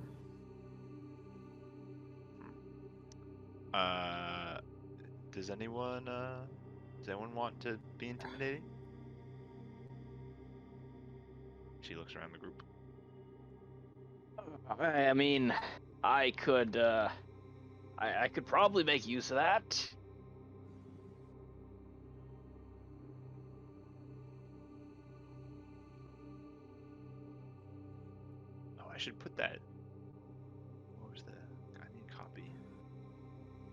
So it was set on that dagger. Yeah, thanks for doing that, Rob. Appreciate it. Discord. Do that for the book that we got. Realized that I didn't Control do that. C. Notes. Ooh, I'm pretty close to 100 All right. stealth training. You are. So we get 2 more rolls for whoever wants to also be looting around this area. Going up the stairs and opening cabinets and drawers. If nobody else is going for it, I'll take another loot. Do it. I'm already liking what I got in my pockets here. Ooh, Nice. box of incense. We have one more roll for this one. Yep. You have 1 more roll.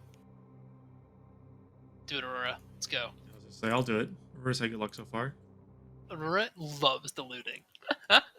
She's all for it. She's so ready.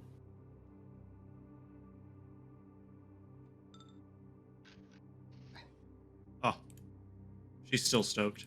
It's like being able to go into honest to God ruins and like explore and find stuff. Like Aurora seems to be just as excited to find this little statue that's worth very little as she was to find a magic dagger.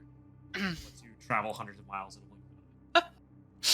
Yeah, it's an exciting place. A thing!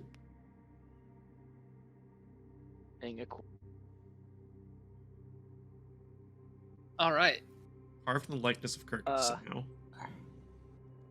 Also, while other people are poking out inside the building, I would like to attempt to sort of like figure out if I can like clamber up here to get to like this area, and then like see if this is made of real gold or fake gold, and if it's real gold, if it can be like pried off. All right. Ash will come over and help you get a boost. You know, he'll put his hands out for you to get a boost from him, and easy enough. You can get up here. Make an engineering check to assess this gold. Oh, okay. Looks like gold to you. It's shiny and it has the coloring. Okay. I guess I would like to I don't know, like take a knife out of my pocket and see if I can like pry some of the gold off of the front of this edifice. Go ahead and make another engineering check or sleight of Okay. hand.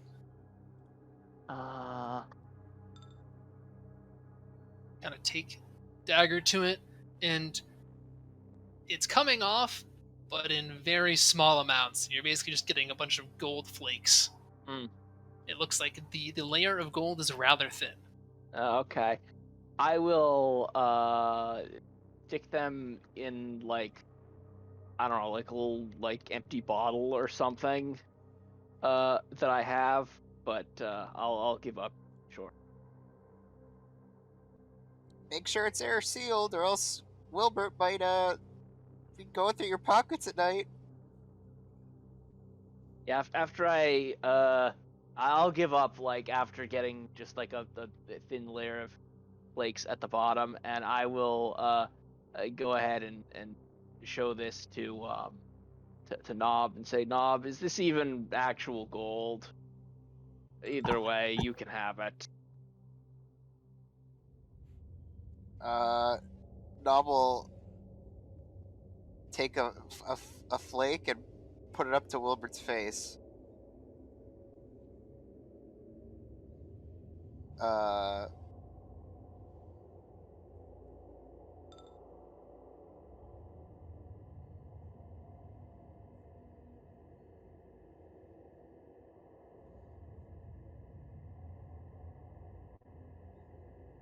I'll just feed it to Wilbert. Yeah. Okay.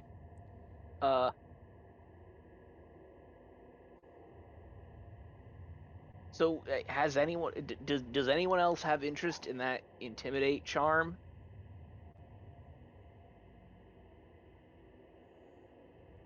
If you aren't interested in it, I would take it, but I do already have these manacles. I guess I'll take it. It is made out of real gold. Oh, cool. Yep, we fed it to the goat. Okay, and I'm thinking I'm gonna take the intimidate charm. So like, how do I do that? Do I like list that in my notes and then also just give myself a point of intimidate? Yep, that works. Yep, list it in your notes, and then yeah, just double click on yourself and go to intimidate and just increase it by 1. Okay.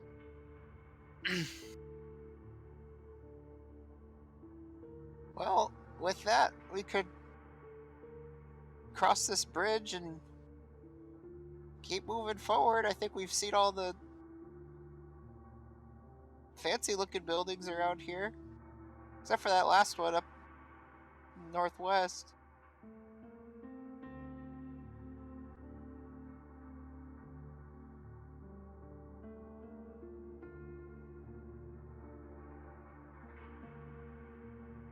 Yes. So perhaps we should cross this bridge here, and then make our way over to that uh, bazaar sort of looking area.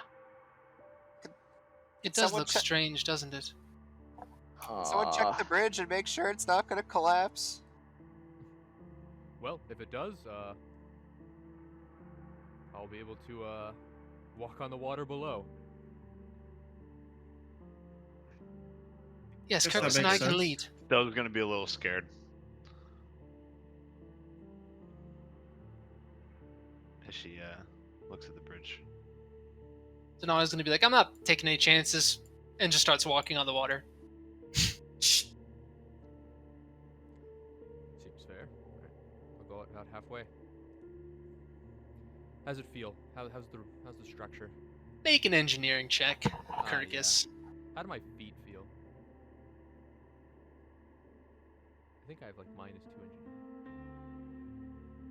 It's gonna collapse! Everybody, run! Nothing's happening. As you're going across, you hear like a creak, and your foot kind of goes through one of the wood panels, just breaks it. Oh, and your foot hits the water. You're fine. Pull yourself back up. The structure of the bridge looks fine. The wooden planks, especially around this area that is heavily vined, may have lost some of their structural integrity. All right. Just proceed with caution and try to be light on your feet, and no one should have any issues. I'm gonna follow Kirkus across the bridge. I'll keep going. Yep. You will be able to make to the end of it. Hold on. Stop moving for just a second. Oh. Because I'm going to roll something real quick. Hmm. 1, How far 2, did I get? 3. I guess that's Aurora. All right. It's always Aurora. As you're traversing across, Aurora, a panel breaks as you step over it. Make an acrobatics check. Oh dear. Does Aurora not have the water walking? Should Nope. not. I took dark vision. Hey, you beat the 6, so you were able to just kind of catch yourself, kind of straddle the hole that you just made, and you do not fall into the grimy green water below. And you all are able to make it across. No problem.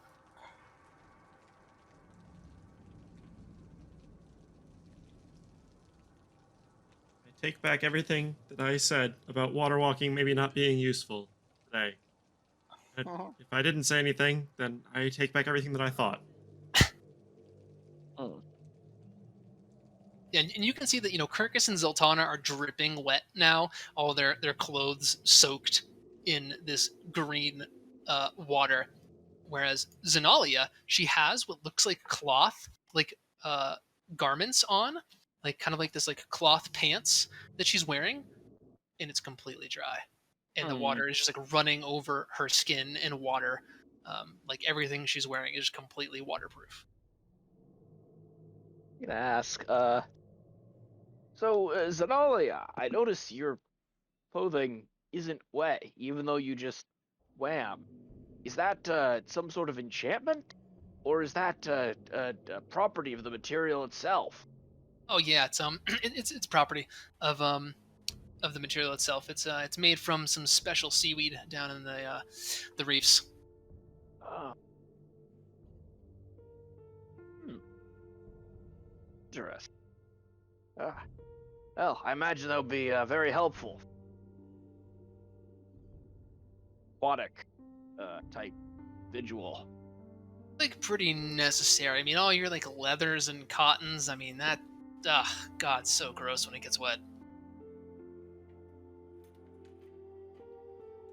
Lenora will nod and look down at her outfit. You would not believe how long this takes to dry.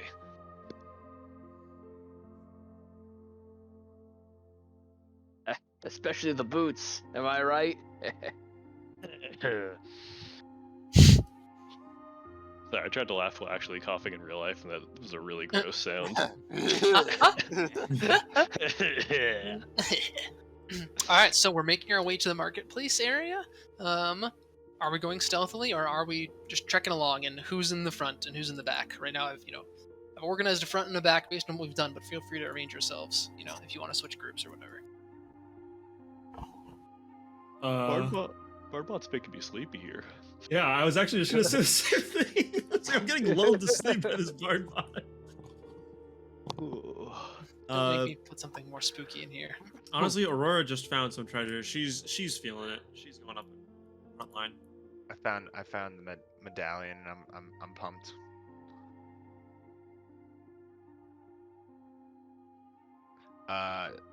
When Stella gets to this corner here, well, actually going across, she's gonna be like crouched and quiet, and she's gonna make sure to watch the top of the roof carefully after what happened. Okay. She does not want to miss another dagger throw. So, sorry, I must have missed as well as doing Bardbot stuff. Are we stealthing? I am quietly moving towards this corner. Okay. Is anyone else going up with Stella? Are we letting her go alone? All right, Louis, Aurora, and Kirkus, you guys are moving up as well. If she's sneaking, I'm inclined to let her sneak. Yeah. Before I leave, Same. I'll whisper that I'll see if there's any dark So you guys are like hanging back here. things. Yeah. Yeah. Matt, is the invisibility like a total of 1 hour, or like once I use it, I am invisible for 1 hour? Once you use it, you can be invisible for up to 1 hour. You can end it early if you want, but you can't like bank time that you haven't used. Okay. It's not an All right. on-off switch. Right, exactly. Yeah, it's just you use it and it can last for up to an hour. Roll a stealth check, Stella. I don't know what you did to my character, Matt, but my stealth rolls are really bad. They have been It's pretty all these bad, haven't they? freaking magical items that you're carrying are clanking against each other now. What magical items? I have one. Who has the chains? Oh, right, Lenora does. Lenora. I thought that you had them for some reason. My Like, precious. just hoarding them. Vengeance will be mine. All right. Yeah. Now we can reveal ourselves to the Moon Knight.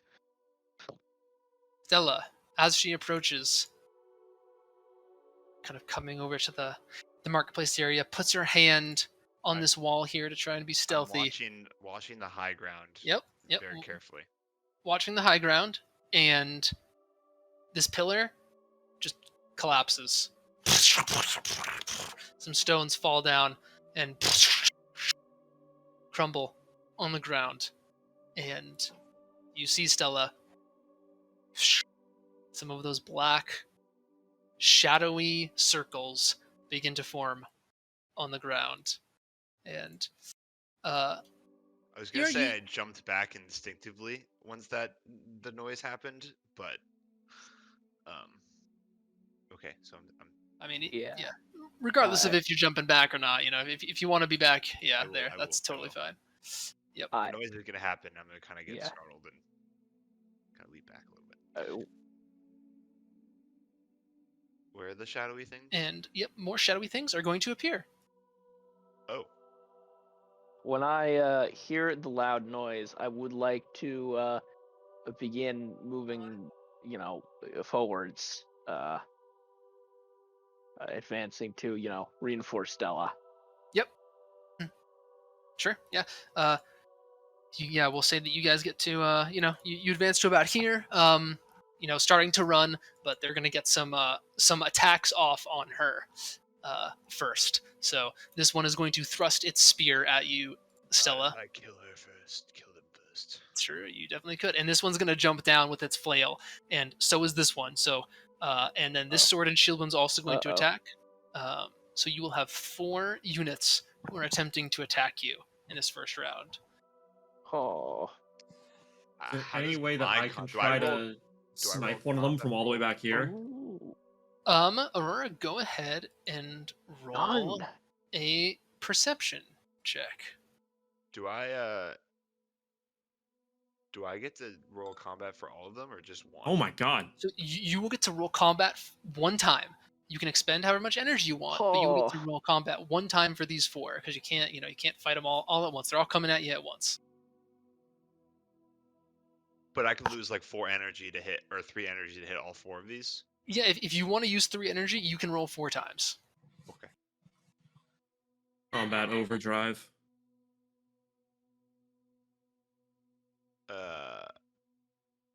What happened with Aurora's roll? Am I don't know. doing mine at the same Yeah. time? Yeah, Okay. you're Is just doing mine yours. getting added to his? We'll find out after, because Stella can't Boy. see this right now. She has no idea that Aurora's going to help her out. I'll expend 2 energy Okay, to cool. hit the 3 in front of me as they appear, not really seeing the one behind me. Makes sense. And I'll just I'll take out the greatsword and just kind of like do a quick like short, like holding it near my shoulder, just kind of do a spin around and kind of hit all 3 of those, and only then face to face with the last guy and be surprised. 1, 2, 3. Nice, dude. That's a total of 30, right? Nice rolls. Good rolls. All right, so Aurora, go ahead and roll a rifle attack. All right. On what? You were successful. What am I rolling it on? Just you're rolling it to help Stella. This will just add to Stella's roll. Right, but like, don't I need to target something? No. I mean like a skill check, like how we've been doing it. So like a perception or whatever. Oh yeah, I rolled an 11. I was just doing that to see if you can react in time to actually like take out your gun. I see. Yeah, this will be for like the actual like damage, quote damage. That was just seeing if you How could would my actually... perception also be my damage stat? Yeah. I mean, makes sense. Okay, so that's 37. Uh-oh. 28. Jesus Christ. What these are like 30, the highest we've ever seen these guys 41. roll. 41. Jesus. What? 54. What was your guys? 37? Yeah. Oh, I'm getting pummeled. Yeah, that's going to be 17 damage. So they all swing towards Stella, and her blade connects with a couple of them, but these 2 flail men get huge shots off, and this one stabs Stella in the back before Aurora's rifle hits it in the head. And that is 17 damage.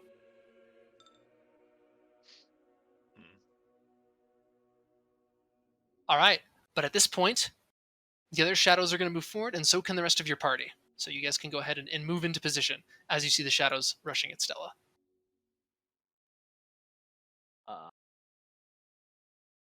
Yeah, you can just move yourself next to Stella. You move. Yep. Yeah, Yep.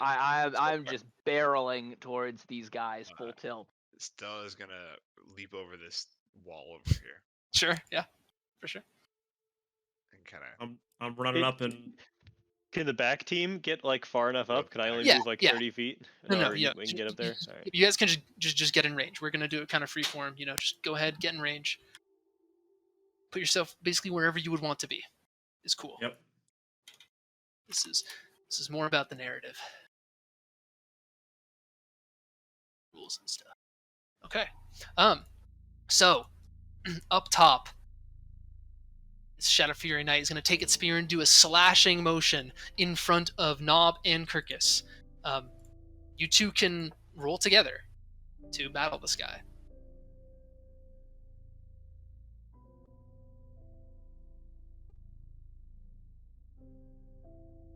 How would you like to combat him?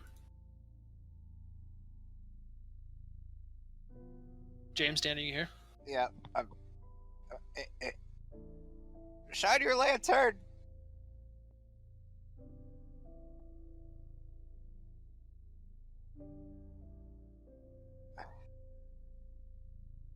So, Carcass will try and blind the Shadow Fury Knight with his lantern while I pop a shot from my slingshot at the dome. All right. Oh, I got a good roll. All right, this is going on Kirkus. All right, yeah. Before he's able, he kind of gets blinded and kind of puts his shield over his face to cover it. And as he's doing it, the slingshot hits him, and no damage is taken. This one is swinging a giant claymore at Zeltana, who has pulled up 2 more swords from the earth. These kind of long daggers that she's holding, and she tries to parry his first attack. This, and she will roll athletics. All right, she gets hit by the claymore as she's trying to block it, but then throws one of the daggers and is able to finish him off. All right, Louis, this one with the giant halberd is about to swing vertically on you, and yep. And this one with a claymore is also swinging. Lenora, what are you doing right now? I am seeing as Louis getting teamed up on here. I am going to just power toss my spear at this the Claymore man right here. Okay, George, how about you? Mm, Who are you trying to assist right now? There's like Louis, Ash, and Yarrow, who you see are kind of like under fire.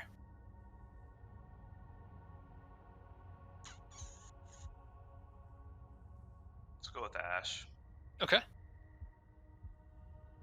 And Aurora?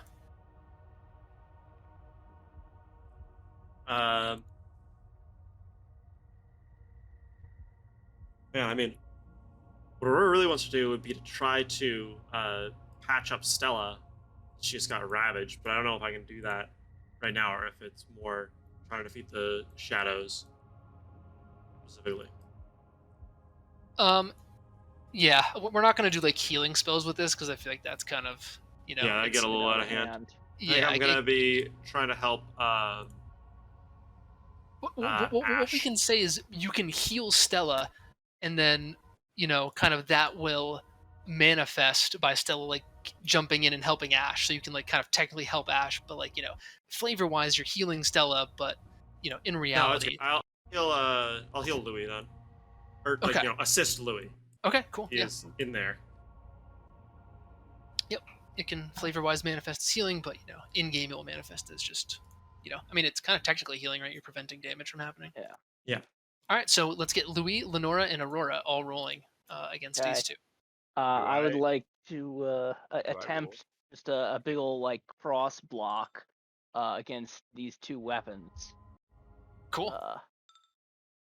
Nice. I'm gonna try to coat Louis' blade with frost as he's setting up for the block. Sick.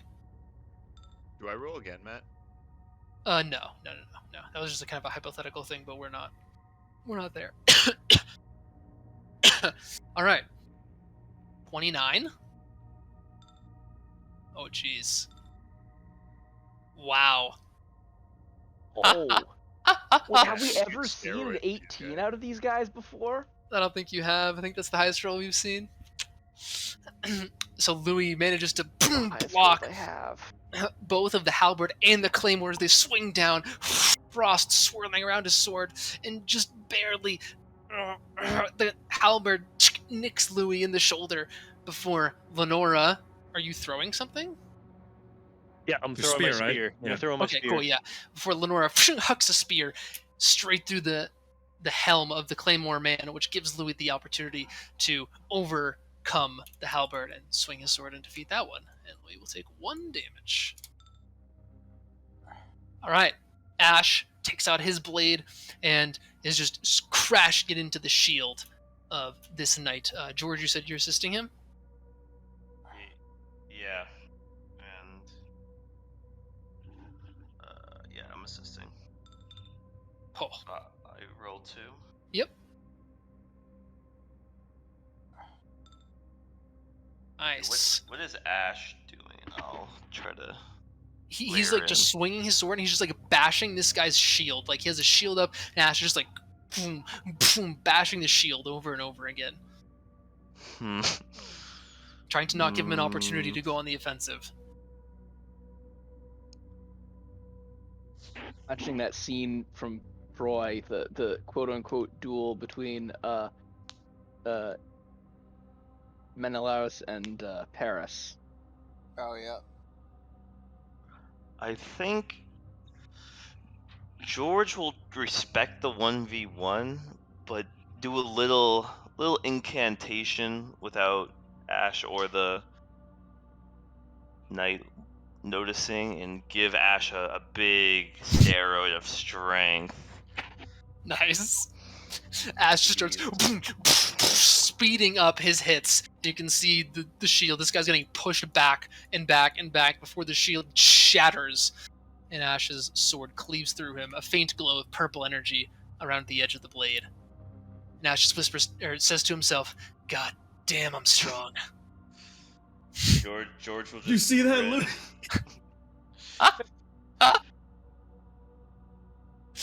And he takes no damage. With the halberd is going to swing on Yera, and she's just going to move straight forward and just try and headbutt him in the face. Uh-oh. Alright, well, it could have been worse.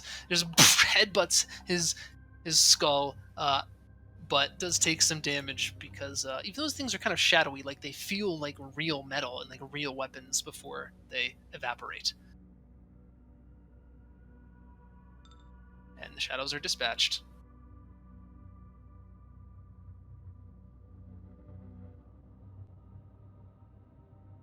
They Well just done. keep coming. That was kind of impressive. Yeah, I'm kind of a badass. Unknowing that George just gave him a steroid. Fragile egos. Yeah. So there's now this. Unfortunately, I don't have that level of deniability. I think that Louis knows who helped him.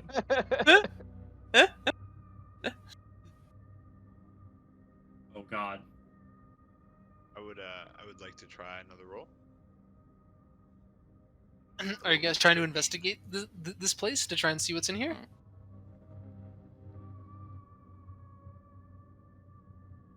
This place can be looted by 2 people.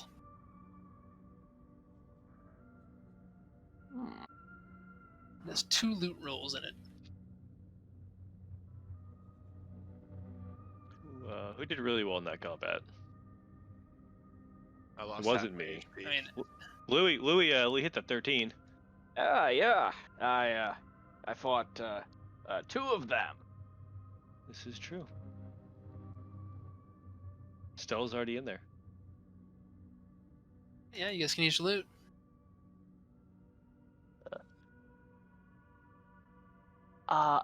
Is it possible to get advantage on these loot rolls?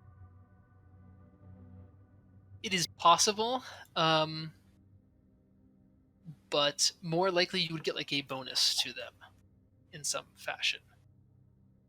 Okay, is it possible for Advantages. me to use my dungeon-based advantage to loot better? Sure. You can. I will say. I'm trying to think.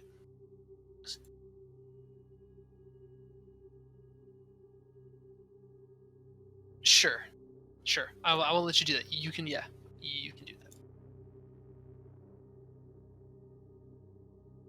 Yeah, I'm gonna do it.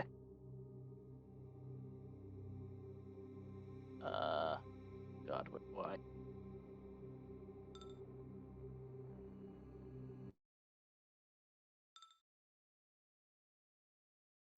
Huh. Interesting. Yeah, and it gives you advantage on both the rarity roll and the value roll. Gives you it on Oh. both. Oh god, the apple. What is the apple? It can't be destroyed. Wait, what does that mean? It can't be eaten? What does it do? So it is this perfectly preserved apple that has kind of like a waxy coating on the outside.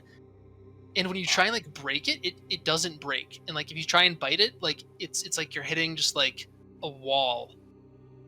And like you throw it at the ground and it just kind of like bounces around. It's unbreakable. Ha!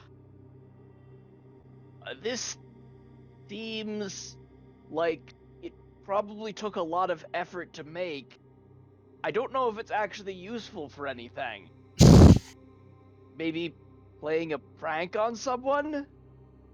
Suppose if this is a marketplace, perhaps a vendor used that to showcase how fresh their fruit was, and Oh, I mean, you'd my never have to change it God. out. Oh, that's what it is. It's like wax fruit, but like way, way over the top hardcore. Bell brings back a gem. Yeah. I don't know where we're putting gems, but I don't want to hold them. They make noise. Someone else wants to write that down in their inventory, they can. If I'll you give want it to to keep track Aurora. of what kind of gems you have. All right, I'll hold on to it, I guess.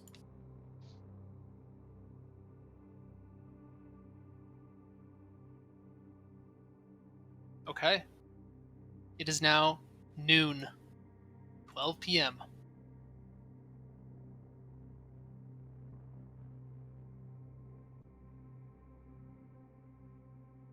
Well, We're making fairly good progress here.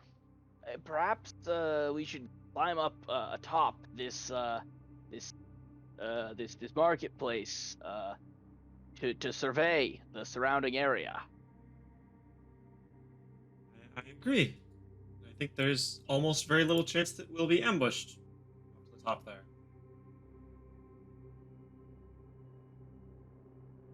So, yes.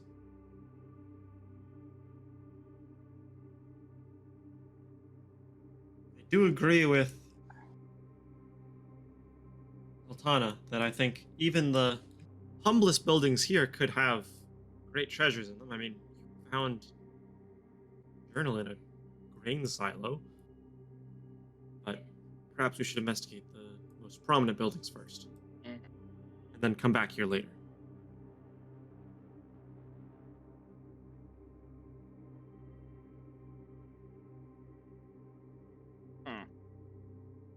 Assuming we weren't to get attacked, how long do we think it would take to just like go and do a quick rummage through all these regular houses? I will say that it will take you guys 15 minutes per house if you want to do like a cursory look, and it'll take you half an hour per house if you want to do like a thorough investigation. Well, We definitely don't have enough time to do a thorough investigation of every house. we can decide what we want to do after we, you know, take a look for the top of the market. Like if there's a ton more city, you know, maybe we don't want to do that. But if we're about to move to the next section, like maybe we want to spend a bit more time in this lucrative zone.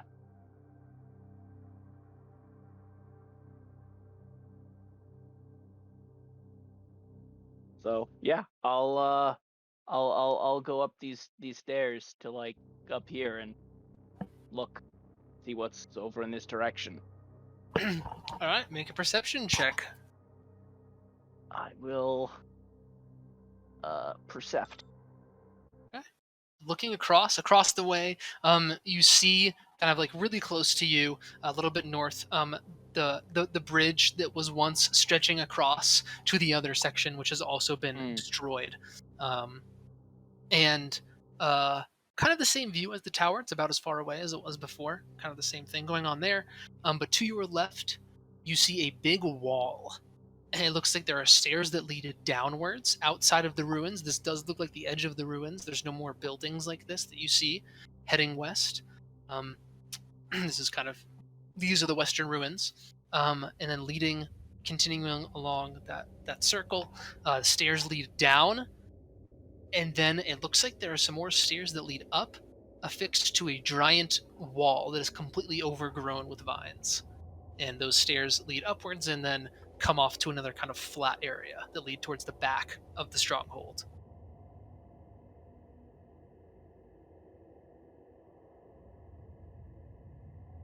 Well, uh, it- wait. So to be clear, like looking at the map, it looks like the broken bridge is what would lead to the lower city zone, Yep. and then the stairs downward would lead like out of the fortress entirely. And Sorry. No, that's my fault. So the stairs lead downwards towards the vines, and then there's more okay. stairs that go upwards after that, kind of where the vines are. Okay, that makes sense. So we have to go downwards into the vines, but then after successfully traversing the vines, there then be stairs upwards to the inner gate west. Yeah. It kind of looks like it just like kind of dips down for a little bit and then kind of comes straight up. So the vines are kind of like in the ascent. And then once you've ascended past the vines, you're on the upper level, which connects to the inner gate west. Okay, that makes sense. Well, it looks like there isn't really much more city to explore. Pretty much just what we've already got. After this, we'll be back to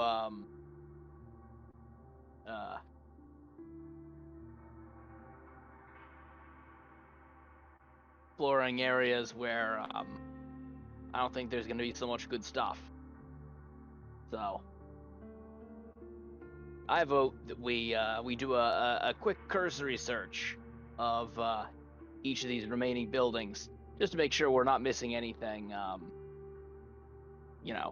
super obvious. Sounds like a good strategy to me.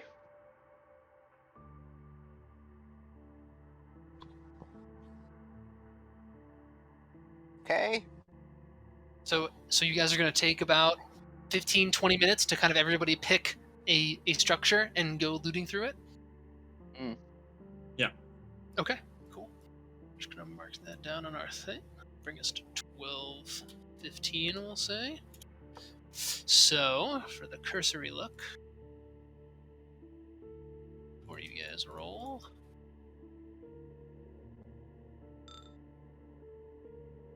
go ahead and roll. As you're kind of quickly rummaging through.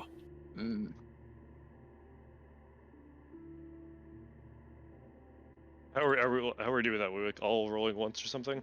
Yep, you can all just roll a loot roll.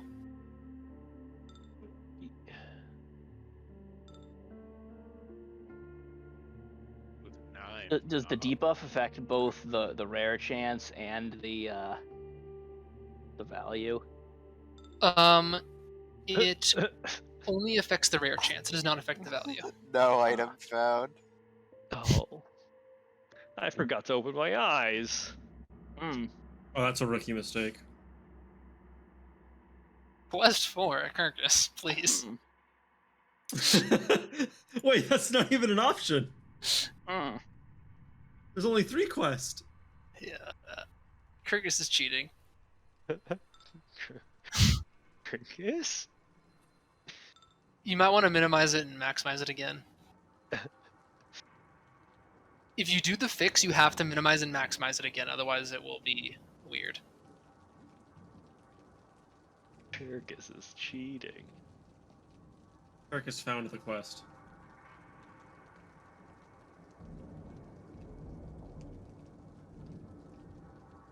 Okay. You guys have... Yeah, we regroup, I guess. Aurora is still happy as a clam. She's like holding up the cleaver for everyone to see, like, oh, I'm gonna wash this off. I'll use this for cooking dinner tonight. What's True. the cleaver do? It's just a cleaver. Make sure that you wash that very thoroughly before it comes in contact with any of our food. We have no idea what that was used for What before. was the mythic item we got? It was a journal that we don't know what it does yet. It has something. There's a description of it in the creatures channel. pages of Rue.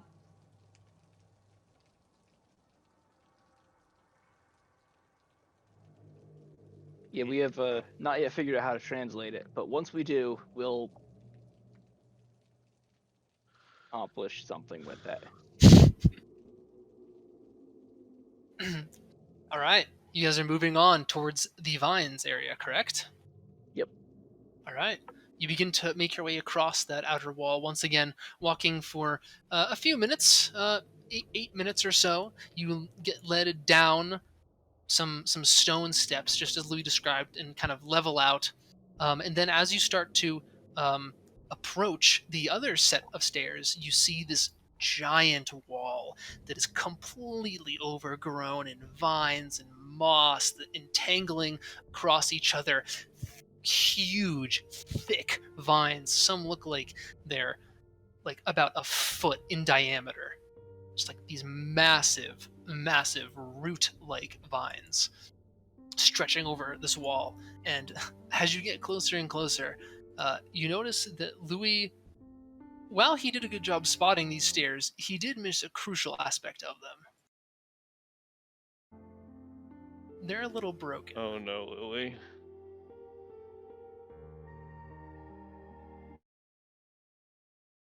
See Oh, that they in have my Oh defense, my god. they're still less broken than the bridge. That's fair. This is true. They exist. Yes. Holy! What the heck? How are we? Hey, Lenora, do you still have that ladder that we used in the steps to the goddess? I think I swapped it up for something else. Let me see. I have the climbing kit.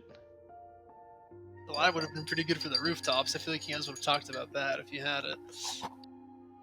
I still didn't like the rooftops. Those two seem pretty dangerous there.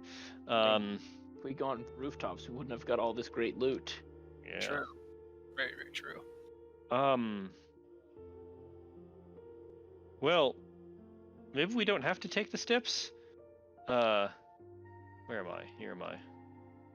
Oh, I'd like to look at the vines going up the side of the steps here and see how structurally sound they seem. I hypothesize that we could just climb our way up. Vines that are that densely grown usually can hold a significant amount of weight. If one Have to get a little person bit makes closer it up to to the 'em. top, they could lower a rope down. Would you say, Matt? I was saying that you're gonna have to get a little bit closer to them to really inspect them. So Oh. put yourself as close to them as you want to get. I'm gonna I'm go getting with Lenora. right up here. Yep. I'd like to get right up close. Lenora comes up, is kind of looking at the vines, tugging on them a little bit, kind of like starts to pull herself up, gets back off of them. They look really strong, really sturdy. They're completely wrapping around the structure, and it looks like the formation of these vines are like all completely entangled. And as you pull like one of these big vines here, all of the surrounding vines grow taut. Like all of the vines here are interconnected in some way, which means that they can probably hold a sizable amount of weight. I would like to volunteer to climb to the top and drop down a tied rope that I can secure at the precipice to allow everybody else to climb up as well. What we can do is tie the rope to your belt, and you can use the vines to climb up. That way, you've got two sources of stability. Did you say you would like to volunteer to do this thing, or you would like a volunteer to? No, I volunteered to do it myself. Okay. No one I trust more with the knot than me. Well then, I will wait at the bottom here to catch you, I guess. No belief. My knot tying skills are better than my climbing skills. Does anyone descent? Just be careful. I do think this sounds like a good plan. Do the vines have any sort of like give to them? Uh, they get pulled like really taut when you go on them. Some of them look like they're a little bit loose. Like if like they. I don't think that what I'm trying to do is I'm thinking like if we can gather some of these vines that are just like sort of loose hanging around over here, like would we be able to try and make like some sort of net, or failing that, like just a big pile of vines as like a potential softer landing spot if she falls, rather than landing on like a rock, another rock. They're I definitely softer than rocks, but like if she falls from 40 feet, it's still gonna hurt. They're not Yeah. like pillows. Yeah, exactly. Do we have a rope that's long enough for her to dangle down, or are we gonna need to tie some ropes together to I was achieve assuming that we're effect? like I'm just taking everybody's ropes. Yep. Yeah, everybody has 25 feet of rope, and then Kirkus has 25 feet of chain, yeah, I don't and think George anyone- has 200 feet of silver wire, which is not helpful here. Oh god, that would hurt. Okay. This is The 20 feet of rope should be enough, though. yeah. This is only like a 75-foot cliff, so like 4 ropes would be more than enough. And I'd like to engage my climbing kit as I'm climbing here by myself. Mhm. Using it to help me with the spots where the vines might be a little less secure. Oh, Okay. Lenora, here you can borrow my my pitons. You could as you go up, hammer them into some cracks to secure yourself. So in case you fall when you're further up, you don't fall like all 40 feet down. It's actually an excellent idea. We're finally using pitons for what they're intended for. He just wanted a use for the pitons. Louis loves dishing out pitons. All right, Lenora gets suited up in her climbing kit. Got some spiked shoes, some gloves, a harness, and takes rope from 4 people. Yep. Who'd you taking rope from? Yeah. I guess you can have mine. I'll just do like Louis. I'll take George, mine, Stella, Kirkus. That should be That's enough. a 1, lot. 2, 3, Okay, 4, 5. sure. Yep. That gives me 100 feet of rope. To be plenty.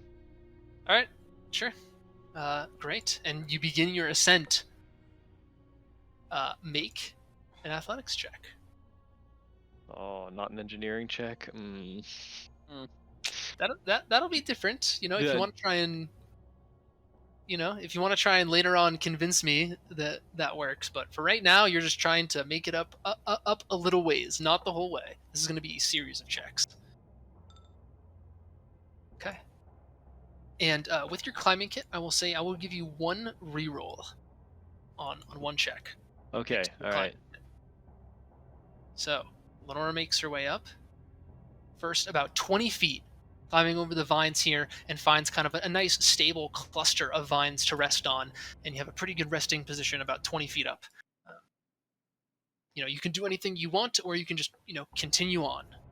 I'd like to every like 10 feet or so if I can leave a piton and secure. Oh, I can't do that because otherwise then I'd leave the rope behind. Never mind. Well, you could like pass the rope through like the piton. Oh, that is true. I could do that. Okay, yes, I yes. think that's what they're intended to be used for. Yeah. Actually. Okay, so you said every 10 feet you're gonna put a piton, How many pitons do we have here? like a ton, like a shit ton, like Yeah. plenty. Yeah, let's do every 10 feet. Okay, cool. All right, make another athletics check to continue climbing. All right. So, Lenora, I will let you know that will be a failure if you would like to use your climbing kit reroll. We're gonna reroll that. No. No.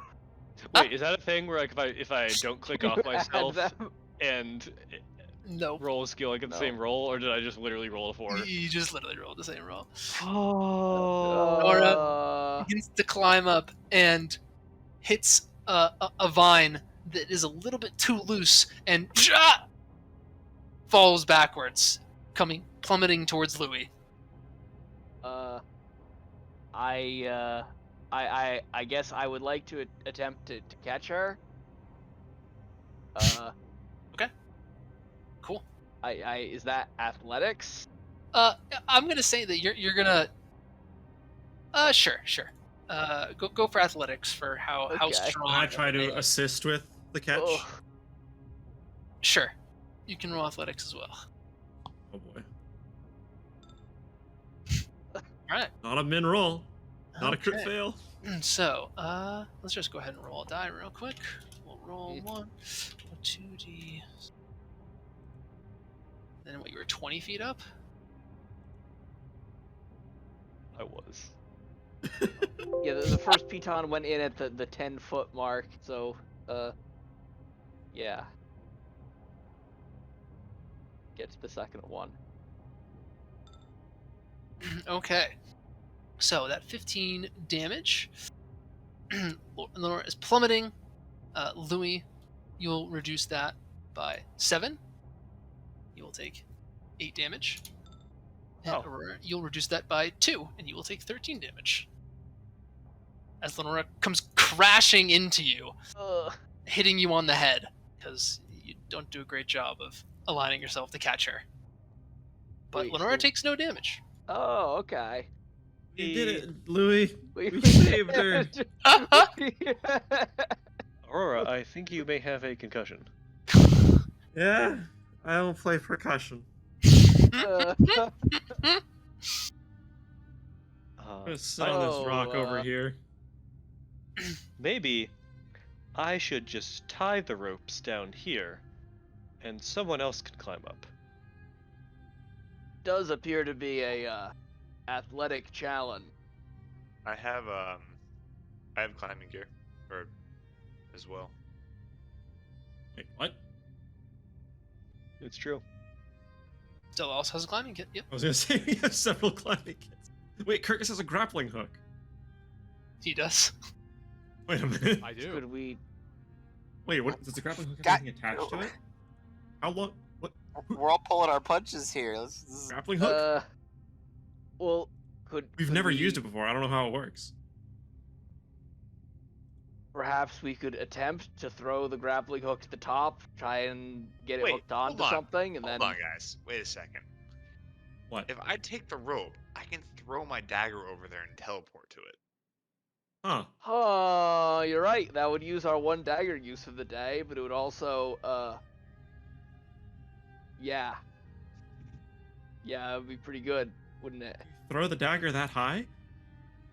I'd climb as high as I can and then throw it and teleport to it. Did he not use in that fight with the Conqueror? No, He teleported the dagger to him, which he can do an unlimited number of times, but he Oh. didn't teleport him to the dagger, which he can only do once.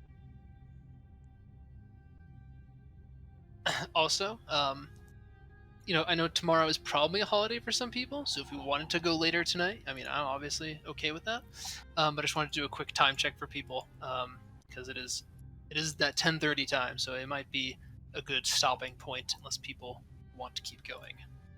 Yeah, I gotta. You guys can keep going if you want to, but I gotta call it now-ish. I gotta get up for work tomorrow. Yeah, I mean, I could probably only go for another half an hour anyway, so it might be just good to call it here. Lenora has failed her first attempt at climbing, and we can just kind of pick up with this climbing challenge next time.